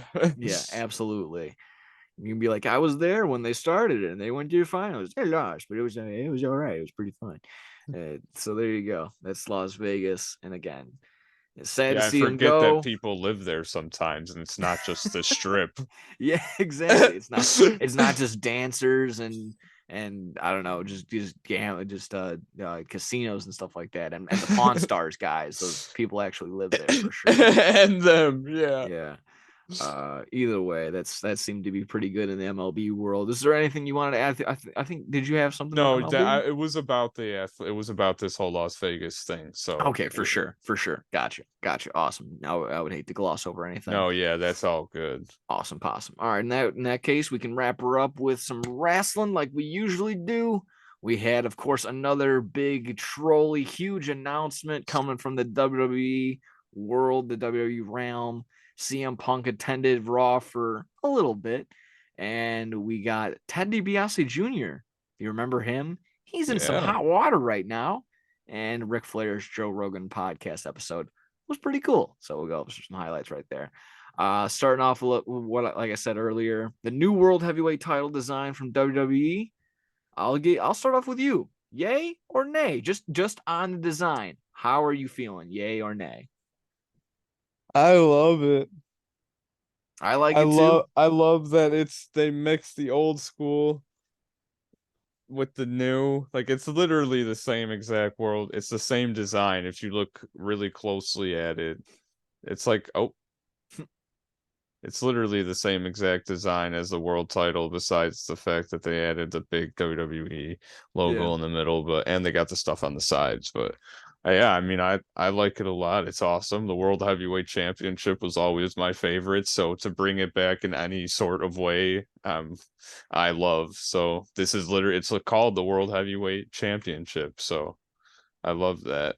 Yeah, I like it too. I like exactly what you just said. But I would think just the classic flat world heavyweight gold one is probably my favorite world heavyweight championship design. I wish they would just go with that straight up. But if you got to go with this new design, this is fine too. I've seen people just saying this is like the baby of the Intercontinental Championship and the World Heavyweight Championship, and I kind of see that. But regardless, it looks nice. I mean, it's bedazzled as all hell. It's got the jewels everywhere. Yeah, it look kind of has a similar shape of the new United States Championship, which I'm still a fan of. A lot of people are not a fan of that one, but Yeah, I like that. I like how it looks. Yeah, again, you can troll on if people were trolling on it just to get likes, that's fine. But if you were really like hardcore, like this looks stupid, it's just like really, yeah, that looks stupid. Not the 24/7 championship microwave plate design that didn't piss you off. Whatever, dude. Uh, I think this looked good. I would wear it on my arm. I'm not gonna buy it for $499.99 like it is up on fanatics.com or Wow. whatever, but I know for people that do like the championship belts, that's a nice big hunking piece of metal, pretty good. However, I still think I do subscribe to the narrative that people are throwing out there that it's a consolation prize. It's second place. It's simply the title that Roman Reigns doesn't have yet, and I feel like I said I like how it looks, but I don't feel like it's equivalent, and It's the that's cheap way out. it's the cheap way out of not letting Cody win at WrestleMania. It's like, oh well, here's another title that Cody will probably win, and he can be champion, but you know, And was Roman that is really the story, that your dad wanted to win this new championship that didn't exist up until 5 minutes ago? That's your new story. That's what we want to finish the books off of. yeah, it Not is. not the existing world, universal championship or whatever. Because I it just Yeah. came out of nowhere. It's like, why didn't they do this the night after WrestleMania or something? Like it would have been a bigger deal then. If I like, feel like it's again, while they're not, AEW is in competition, they still do little things like this where they try and make Chicago shows bigger than other shows and stuff hmm, like that. So they do these big huge announcements, and then they have big people show up, like Bad Bunny was there in town for the show. Like I said, hmm. I caught bits and pieces. I don't know exactly what he did. Probably run a promo Yeah, it with said John he's gonna Cena, be so him and Damian Mysterio. Priest, Oh, him and Damian Priest in a street fight really? at Backlash. Wow, that's gonna be awful. Yeah. No, okay. That to be fair, it's probably not gonna be so bad. They'll have some good spots, I but I'm sure. like Bad Bunny, so Yeah, I was excited when I saw that. I feel like it'll be fun. I'm always for like I'm always for those fun matches. So yeah. I'm fine for that, but that I'm a fan of. Oh, jeez, Martin. Jesus Christ, the Damian Priest. What was his name? And not important. I like Damian Priest because he's a bigger guy that he's still very very agile in the ring, but once you give him a mic, he talks you out of himself. So I can see for some people how they're gonna see that and be like, that's dumb. What are you doing that for? Damian Priest is bad. But when it comes down to actual in-ring performances, he can actually have a pretty decent match and a pretty decent show out. So I won't completely poo-poo this match. Like I said, jokingly, my initial reaction was like, oh shit, but it can talk me into it. That one's not too bad. Again, like you said, yeah. Bad Bunny isn't the worst celebrity performer from that. So Yeah, again, I always like when they're invested and they actually care, I'm all for when it. they So respect it, yes, especially when they can respect it and they know, and then they can just like exactly. He does. He loves it. So he's got that going for him. So if he can respect it, I can respect him.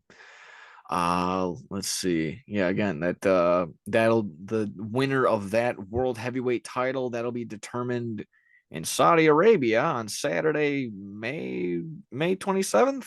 Saudi Arabia. Yeah, they're gonna determine that at Night of Champions. So again, I did uh, it for you, Dusty, here in Saudi yeah. Arabia. Oh man, he's probably rolling in his grave. That's not a good one. Let's see. Along the way, yeah, besides that being announced all over the Twitter, all over the Facebook, the social world went crazy because CM Punk was at the Raw show for a little bit. From reports, he was literally going He from was meeting up with Tamina. Tamina. what? What? That video that was taken outside, he was with Tamina. Oh, that's who that was? Oh, Yeah. wow. Okay. So people in the comments were like, he's just chatting with Tamina. Yeah, no, from what I understand, he was just quote unquote clearing the air with a couple people. The Miz was a name that was a name being thrown around that he met up with and talked to, as well as Triple H, but it wasn't, them trying to make business, considering he's CM Punk's under an AEW contract. Makes a ton of sense. That's so funny. So CM Punk literally just walked in there and was like, "Hey, what's up, everybody? I I'm think so. CM Punk." I mean, Ricky Starks was with Cody Rhodes for the pay-per-view, but like I mean, when I you're would think CM Punk and you're in can, Chicago, it's like, yeah, I the bet he door can. opens for you. People will Yeah. let you into the All-State. That's gonna happen, and I think it was just exactly that, and just like the report again was just clearing the air with people, saying hi, saying what's up, because he was going from one place, going through Chicago. So he had the opportunity. Just so happened that a Raw in Chicago was happening, and he was going down to his home in Florida apparently. So that was the report. So he was just breezing by, blowing through. Was able to say what's up to a couple of his buddies. The So highway is right by the Allstate. exactly, makes a ton of sense. So I'll take that as that. I don't see him going back to WWE anytime soon, especially with the way that the leadership is still being ran around. If Jay White didn't jump ship, why would a guy like CM Punk or literally anybody else? I mean, Yeah, I FTR is still saw it there. as just some random stint by CM Punk. Like, it just Yeah. seems like some shit he would do. He's the kind of Yeah. person that's never gave a fuck about anything. Yeah. And it might not. I don't think it's really just, I don't think it's to make a statement. I think it's literally just him trying to say what's up to his friends, and it's just the world blowing it out of proportion. Yeah.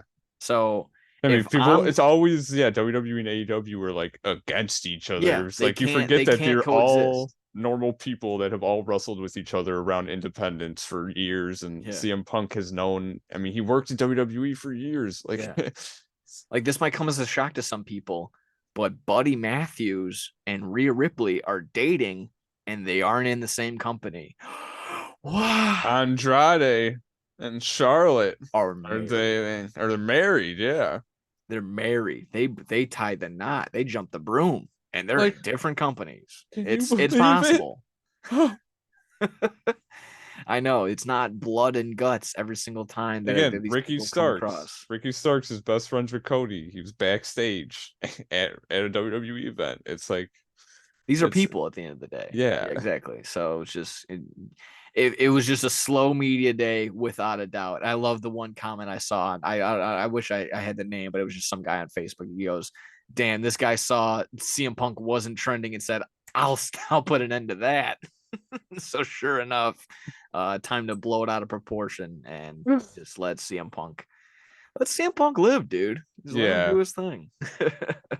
Leave him the Let's fuck alone and let him come back. let him cook. Let Now him they cook. can actually have like a return in AEW without like hyping it up, because when they brought CM Punk in originally, it was like plastered everywhere. It's like CM Punk is gonna be at Rampage basically. So now, Yeah, but from the dirt sheets, yes, but it was never from like AEW's yeah, but it mouth. was. I mean, it's like Yeah, I know. everyone, It was and they all basically talked about it after the fact. They said everyone. It was not everyone knew CM Punk was gonna be there, but now they can like they just got to bring CM Punk at some random time and get like just get everybody going nuts. Like it's just it's awesome. They yeah, got it. he'll be at the show right before Forbidden Door, which is what we got tickets for. So, oh, please don't tell me that this is happening.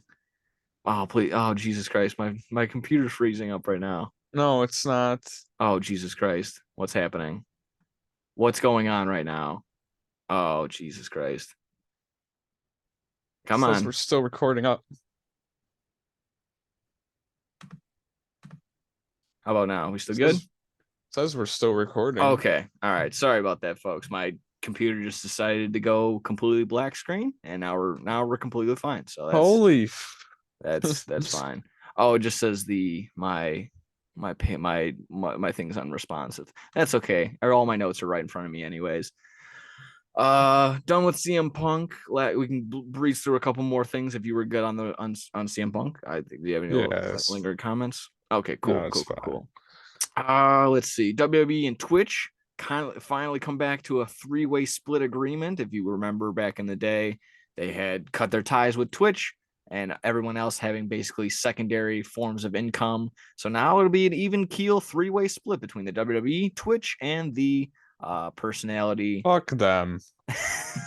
They fired so many people for having Twitch accounts, and then they do bullshit like this. And It they makes just me so yeah. mad. I just hate that it is literally like another one of those things where like, oh, the red Hell in a Cell, and now it's back to the regular one. Just going back to the original stuff makes it cool again, or makes it like, oh, WWE isn't bad. They're doing this. Like it shouldn't have been like that in the first place. And sure enough, that's kind of how I feel. Same way with this Twitch story. Glad that it's fixed, but it shouldn't have had to been in that predicament in the first place. So that's just kind of how I see it on that. Adam Cole was one of the most notable people. Like he had his whole Twitch, the chugs, and they said, no, you can't do that. It's like, Yeah, fuck you. that's again such a bad look. So glad that they were able to figure it out now. So there's that. Other other forms of, I guess, in the realm of wrestlers' wallets and what they're doing with their money. Alexa Bliss and Zelina Vega, they were trying to come up with alternate things to pay for instead of Twitter Blue. And I think they came up with something cool. They're going to go ahead and just donate their $8 a month to a pet shelter. So that's pretty cool. Yeah. What would you send your $8 to instead? What is your $8 going to go towards instead of Twitter Blue? Oh, that could give me a lot at Wendy's. Oh yes, it can. That's a couple of Frosties right there, pal. Yeah, That's some crispy fucking nuggets. Oh my God. there you go. So yeah, I whether would donate $1 to charity. there you go. But that's not fair either, because in return, your dollar gets you free Frosties for a year. So who are you really helping? Yeah, exactly. I have to donate some to charity. Yeah, I know. Okay, I could donate half to charity and the other half will give me a 6-piece, I'm pretty sure. So that's all I need.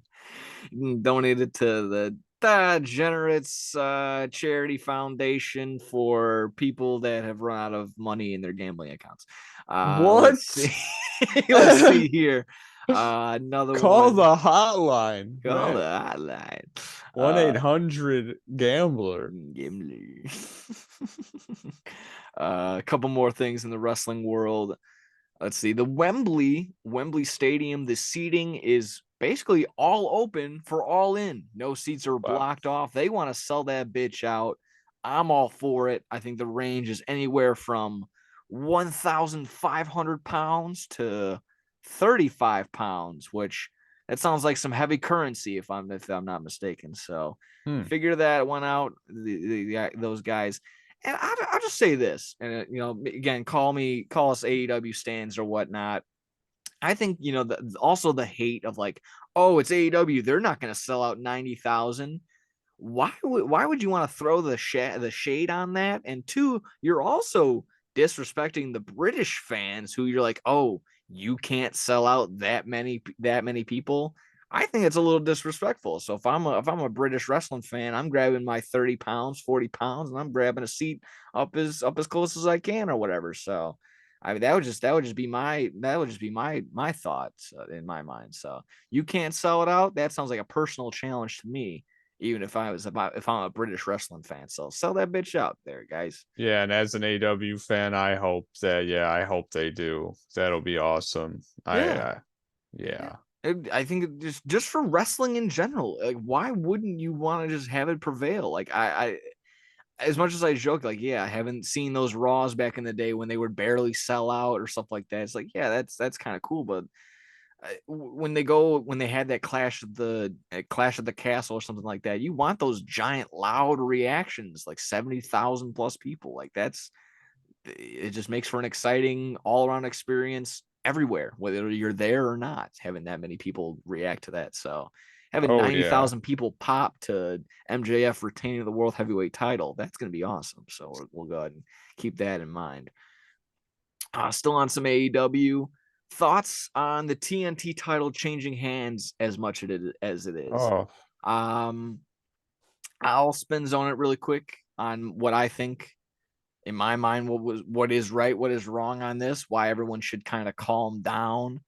If we remember, Wardlow won the title, and then maybe not 24 hours later was it stolen from his car, and then the following AEW he had to fight, didn't even have gear to wrestle in, lost the title, basically lost a replica title. I think Shop AEW had to ship over a fake TNT title to just have something there. And then sure enough, it changes hands 2-3 weeks later. Everyone bitching and moaning because everyone has their own opinion. Not every title needs to be 100, 200-day reigns. Not everyone needs to have a Roman Reigns, CM Punk world title reign with the belt. I do, however, it does make the title feel a little less important. I'll give it that. But it's also just what it makes it. Like the United States Championship has had 21-day reigns, and the Intercontinental title has had 14-day reigns, 3-day reigns, 2-day reigns, just from people winning it on Sunday and losing it on Monday or something like that. 1-day reign. But I get it, the hot potato booking, but I think this was just them getting right back on track of what the original plan booking was. So, call it TK not being able to adjust or showing his ass or whatever, but I think this was just them getting back on track to the original TNT title run that they had planned for Wardlow. And it's also not that bad considering now Wardlow has won and Powerhouse Hobbs has won on each other. Whether or not they're not equal wins, they were not clean wins on each other. It's still 1-1. Keep the series. That's fine. These two are just having good matches and good series and good fights. So it's fine by me. I'm sure, again, people can oppose it and not like how fast the titles are running. Like, oh, it hasn't meant anything since Cody Rhodes and Sammy Guevara's last run, or Darby is like, oh, blow it out Sammy your ass. Guevara. Yeah, but it again, I'm in the boat of not every title needs to have multi-month reigns. If this one is just a belt that's on TV a lot and is defended a lot, it's gonna happen. So there you go.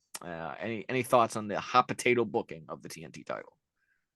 Yeah, I mean, I understand why they were doing it, like you were explaining already, and I like Wardlow as the champion more anyway, so like I don't mind it at all. I was excited. Just when you look too much into it, that's when you start just being a Debbie Downer and just enjoy it for what a it is. waste of Powerhouse Hobbs. Dude, this guy's 27, 8 years old. He's young as all hell. He's gonna be there for the next 10, 15 years. Like, this isn't like we're getting the last leg run of a Sting run or a fucking I don't know. I can't even think of, like, we're not getting like the last legs of Bray Wyatt or Lesnar or something like that. Someone that's probably gonna be on their way out soon. Like, we're getting a young guy. These guys, they're both young, Wardlow and Powerhouse Hobbs. Like, oh, this looks bad. They're both going to be the flagship runners of this company sometime soon. So, oh yeah, this isn't going to be detrimental to their career, in my mind. Sorry no, if I no, you're fine. Yeah, I completely agree. I think it'll be fine. I think it'll be fine. I don't think it's that much of an issue. Okay, yeah. So yeah, hopefully some people can get right about that, or if just you can get off the whole like, oh, this title changes hands so quickly, I can't get established. Well, it's the TNT title. It's been switching hands a lot. Like it's changed so many It times. has been the most consistent title, like, happening, like consistently changing hands, and I'm okay with that. Again, Yeah, it's that's fine. fine. Yeah. Let's see. We can talk about the Fatal 4-Way basically happening, but it's basically going to happen. I like the way that it's kind of booking itself. Just like, oh, MJF is like, oh, it's not going to happen, but it's going to happen inevitably. So I think that'll be cool. Whether or not you would argue like, oh, they can either do one guy that's not so used to the mainstream limelight of a main event, i.e., like Jungle Boy, Sammy, or Darby. Why would we give all four of them the opportunity to be in there? I think this is the perfect timing to have the four pillars match. Like, this establishes what we can do forever and ever and ever. I mean, this was, if you go back into a video, Paul Heyman breaks down how he used to book SmackDown in 2002 and how he was able to get Rey Mysterio, Kurt Angle, Chris Benoit, and Eddie Guerrero and Edge all as main event guys. Like, there's some video again, like he was laughed at during the draft because he was legitimately drafting these guys, and he's like, I can book them into main event talents, and sure enough, all those guys that I just mentioned, except for Chris Benoit, are basically going to be first ballot Hall of Famers. So that's kind of if hopefully my tangent on that just made sense, in the sense that you're bringing on these young guys, you're setting them all up, and you're putting them all up against each other, and eventually you're maxing out all these combos, and 5, 10, 15 years down the line, you can have MJF versus Jungle Boy 1, 2, 3. You can have Jungle Boy versus Sammy Guevara, 2-3, like a bunch of these series, and they're all going to be considered at one point in time main event caliber because they were able to establish it right now at this point in time. So that's hopefully me just throwing up all those words and ideas. Hopefully that just made sense to you. So it does. Okay, It so does. Awesome. I was listening very distinctively there. Okay. I was invested. Awesome. So again, I sometimes I get lost when I'm explaining things, and I feel like I gotta reel myself back in because I don't write everything down. I just got bullet points. No, that was a great job explaining. Yeah. So there you go. Let's see. Wrapping up really quick on two things I kind of want to stay up on. Ted DiBiase Jr. in some hot water. Why is it not doing what I want to? I had a link posted, but that's okay. Ted DiBiase Jr., son of the $1 Million Man, Ted DiBiase. He's not doing too well. Now, this is all funky right now. I can't really do anything on it, but it's good. He had some money. Went ahead and bought a pool with it, or a boat. He bought a boat with it instead. Something that he shouldn't have done. So now he's in some legal trouble for that exactly. So again, if you're pulling it up on your end, you can definitely fill in the blanks on what I just said. Oh my! I don't know the exact WWE wrestlers allegedly stole millions from needy families and bought a boat. Yeah, so not a good look. Is there a dollar amount on how much he stole from these needy families? 77 million. Oh my god! Holy Toledo! It says DiBiase allegedly used these federal funds to buy a vehicle and a boat, and for the down payment on the purchase of a house, among other. Oh no! Money. DiBiase will only. It says if convicted, DiBiase face up to 5 years in prison. Everyone's a maximum of got a 20 price. Years. And okay. I thought it was only going to be 5 years. I was like, that doesn't seem like enough. But it says also a maximum of 20 years and a maximum of 10 years for other counts. So he can be in jail for 35 years potentially for this. I hope that boat was worth it, my guy. Everyone's got a price. Everyone's got to pay, and sure enough, he'll be paying out the wazoo for that. That's not a good look. Yeah, so I guess Legacy is not going to be doing a reunion tour anytime soon. And this article, of course, has to mention Brett Favre at the end. The DiBiases aren't the only figure allegedly involved in this scheme. Former Packers Brett Favre. Oh Jesus, oh God, that's just gold, comedy gold right there. No, they seem like the kind of people that would do that.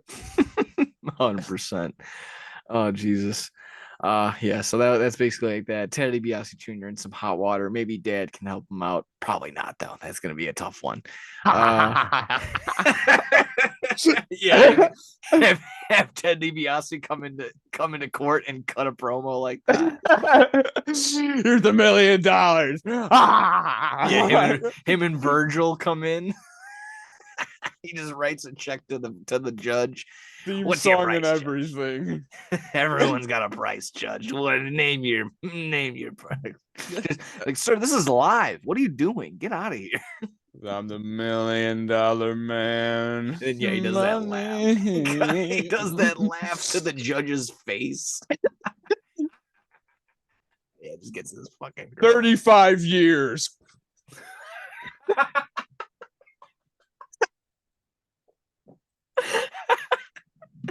35. That's it. Ted DiBiase Jr. probably going to jail. Oh, that's funny. I didn't see that, so that's hilarious. Yeah. Last one right here, and we'll finish this up on this episode. Ric Flair was on the JRE, Joe Rogan Experience, baby. And I don't know if you caught the episode. Joe Rogan. Yeah, Experience.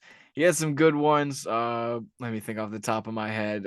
One that stuck out to me, of course, was just that since having his own weed business, having the Woo Chews, Uh, he's made more money selling pot than wrestling isn't in his entire career. Wow. Yeah, in just in the matter of these What? just in the matter of these two I- 2 or 3 years of selling dope, selling pot, or having his own strand and candies and edibles, he's made more money doing that in his. How is that possible? That's because people love smoking, my guy. That's fucking Woo! that is crazy as hell. I didn't Yeah. listen to the podcast yet, but that's wow. Yeah, I mean, between that, there's nothing that's too controversial or too crazy, other than, I mean, some people are kind of blown out of proportion that, like, oh wow, he's saying nice things about Vince McMahon. Yeah, again, I know Vince McMahon's a tough look, and it's tough to be like, oh, go Vince McMahon, considering all the sexual assault that he's been doing. But if Ric Flair and Vince have been nothing but like shaking hands, nice to do business with you. They've never really had bad things to say about each other. So why would Rick start now? I mean, considering he's been in similar hot water as well. So I can see why people are bitching and That's true. moaning. So yeah, so it was just nice to see, and also for those who don't know, Tony Hinchcliffe, also a comedian, also a huge wrestling fan. He was basically the nerd slash translator from wrestler to Joe Rogan, so that Joe was able to understand Rick, and Rick was able to understand Joe, and so on and so forth. Yeah, but again, it just had to be a big, like, every time they have a wrestler, I think I believe when they had the Undertaker there, I believe Tony was there last, or I could have just been Yeah. one on one, but Tony's always there when they have wrestlers on. yeah, exactly. So that's just a big fandom moment for him. So he's just a kid in a candy store like that. I was saying this to you. He shoehorned himself in there. He's like, oh, because Rick brings up, he's like, oh, it'd be great. I'll come back. We'll do another episode, and hey, maybe we'll have the Undertaker on too. He's in Austin, where he's in Texas, and then Tony Hinchcliffe is like, yeah, it'll be great, all four of us. So it's just inviting himself in there to have another fanboy episode moment where he can sit in on two legends, just go, remember when you had the Hell in a Cell? Remember when Shawn Michaels super kicked you and said I I mean, love you? I would do the same Oh, I thing would too. if There'd be I no was in that position. I would be in the exact same thing. I say it all the time. I'd be the Chris Farley skit from SNL when they would like interview Paul McCartney. He's like, remember Beatlemania? He'd be like, yeah. He's like, that was awesome. It wouldn't even be an interview. It would just be me saying, like, remember when you did that cool thing? That was awesome. That was so cool. So yeah, I mean, definitely check out the Joe Rogan Ric Flair episode. I'm trying to think of other things that he was just going over, his past health scares. So that was cool. But essentially, like, hearing that besides a couple of Xanax is just to fall asleep. Ric Flair wasn't really dabbling in pain meds and medication, just just the sauce, just sipping on some booze. But hey, he's not, who doesn't. He later, of course, later on in the episode, explains that how he was able to be so successful weaning off of the Xanax bars, considering that's such it's a tough one. Barbiturates are a tough one to wean off of, and shit like that. But going to that and then turning it into edibles and stuff like that, how he was hang out with like Mike Tyson of all people and getting involved in that, and just it's a very fun episode. And then, like I said, reliving a couple of Ric Flair promos and shit like that, just really just getting into it, because it was the first time Rogan and Ric Flair were able to meet. They exchanged numbers and shit like that. So fun episode. One of the better Joe Rogan episodes as of late. He always has, in my mind, he always has some good comedians on, like always, and then who always have the outside the box like scientists that's always sitting there like, what else they're doing in there? They got these scientist labs, and they're always like a conspiracy theory episode. So that's good always as well. But when he sits down with a legend, a living legend like Ric Flair, you got to just sit back, whether you're driving around like I was, or if you're just like, I got 2 hours, plop it in. It's worth it. So Ric Flair and Joe Rogan, that was pretty cool. And Tony Hinchcliffe. So there you go. We need Ric Flair on Kill Tony. That would be awesome. That would actually I don't know how long he would do, how long he doesn't do well probably with live stuff like that, but That would be That's pretty, true. that would be pretty fun. I don't know how he would do well. It would be pretty cool getting chewed out by Ric Flair for doing such a shit, getting a shitty comedy at a minute, and just Ric Flair's like, "Damn, man, I didn't laugh once. Woo!" That Just was send it god right back. awful. Woo, Woo! woo, woo. And just hits you with an elbow drop or something right as Chop. you're laying out. Oh yeah, he chops. He doesn't shake your hand, he just chops you. That would just be it. That would be my minute. I'd be like, sir, I'm not gonna tell jokes. Can you just chop me for the next 58 seconds until the West Hollywood Bear goes off? So there you go. That would make Tony laugh. So, that would be hilarious. That's like a wrestling fan. That's what that's what we would do. Like, yeah, Rick, can you just chop me this whole minute? Like, yeah, that's a great. I'll actually do my best. I'm gonna get chops and try and do jokes. Can you do that? I'll do my best. Oh shit. God. So there you go. Check out Joe Rogan and Ric Flair from one podcast to another. I know Joe Rogan doesn't need any more views, but hopefully on the flip side, Joe Rogan's like, hey, check out No Substitute for Sports. So either way, that might wrap up. Unless you got anything left, that might wrap up episode 16 on the agenda. Get her closed up. Check, please. Thank you very much. Wrapping up this episode. Let's see. We checked it. Yeah, well, this is episode 16 in the books. Thank you, as always, everyone, for liking, sharing, reviewing, subscribing. Toss us around. Yeah, that's always fun to see. Thank you, Troy. And Alan. Thank you for taking your notes. It's tough. I know you got to take your notes there, Jim. What are you doing there? Oh my god! I just threw this random shit as you're saying. As you're. And while I'm having this coughing attack, take care of yourself and each other. We'll be talking about our new teams basically after the draft is all done. It's all said and done. So, One quick thing. Sure. Next week, I will be in fucking Super Mario World. So when I come back, I will be giving a goddamn review on this place. California, opened in February. Gonna be there, reporting live with Luigi. There we go. You and Lou? You gonna hang out with Lou? Me and Lou. Yeah, definitely get some footage, definitely get some stuff like that. I can maybe if I'm getting good enough while I'm at the media school, maybe we can edit it in on my way in. But either way, that'd be awesome. That sounds pretty fun. Yeah, definitely have a fun time out there, and I'll have to find a co-host, someone to replace you for the week, unfortunately, but it'll have to make do on that. I mean, you're not or gonna. we could maybe delay it. Maybe we can talk. We can definitely talk. Yeah. All right. Yeah. In the meantime, yeah, I'll definitely be looking forward to that. That'll be fun. You'll be enjoying your California love. Come on, oh no. Jumping around looking for peaches everywhere in California. Until then, yeah, we'll see yous. Take care. Bye-bye.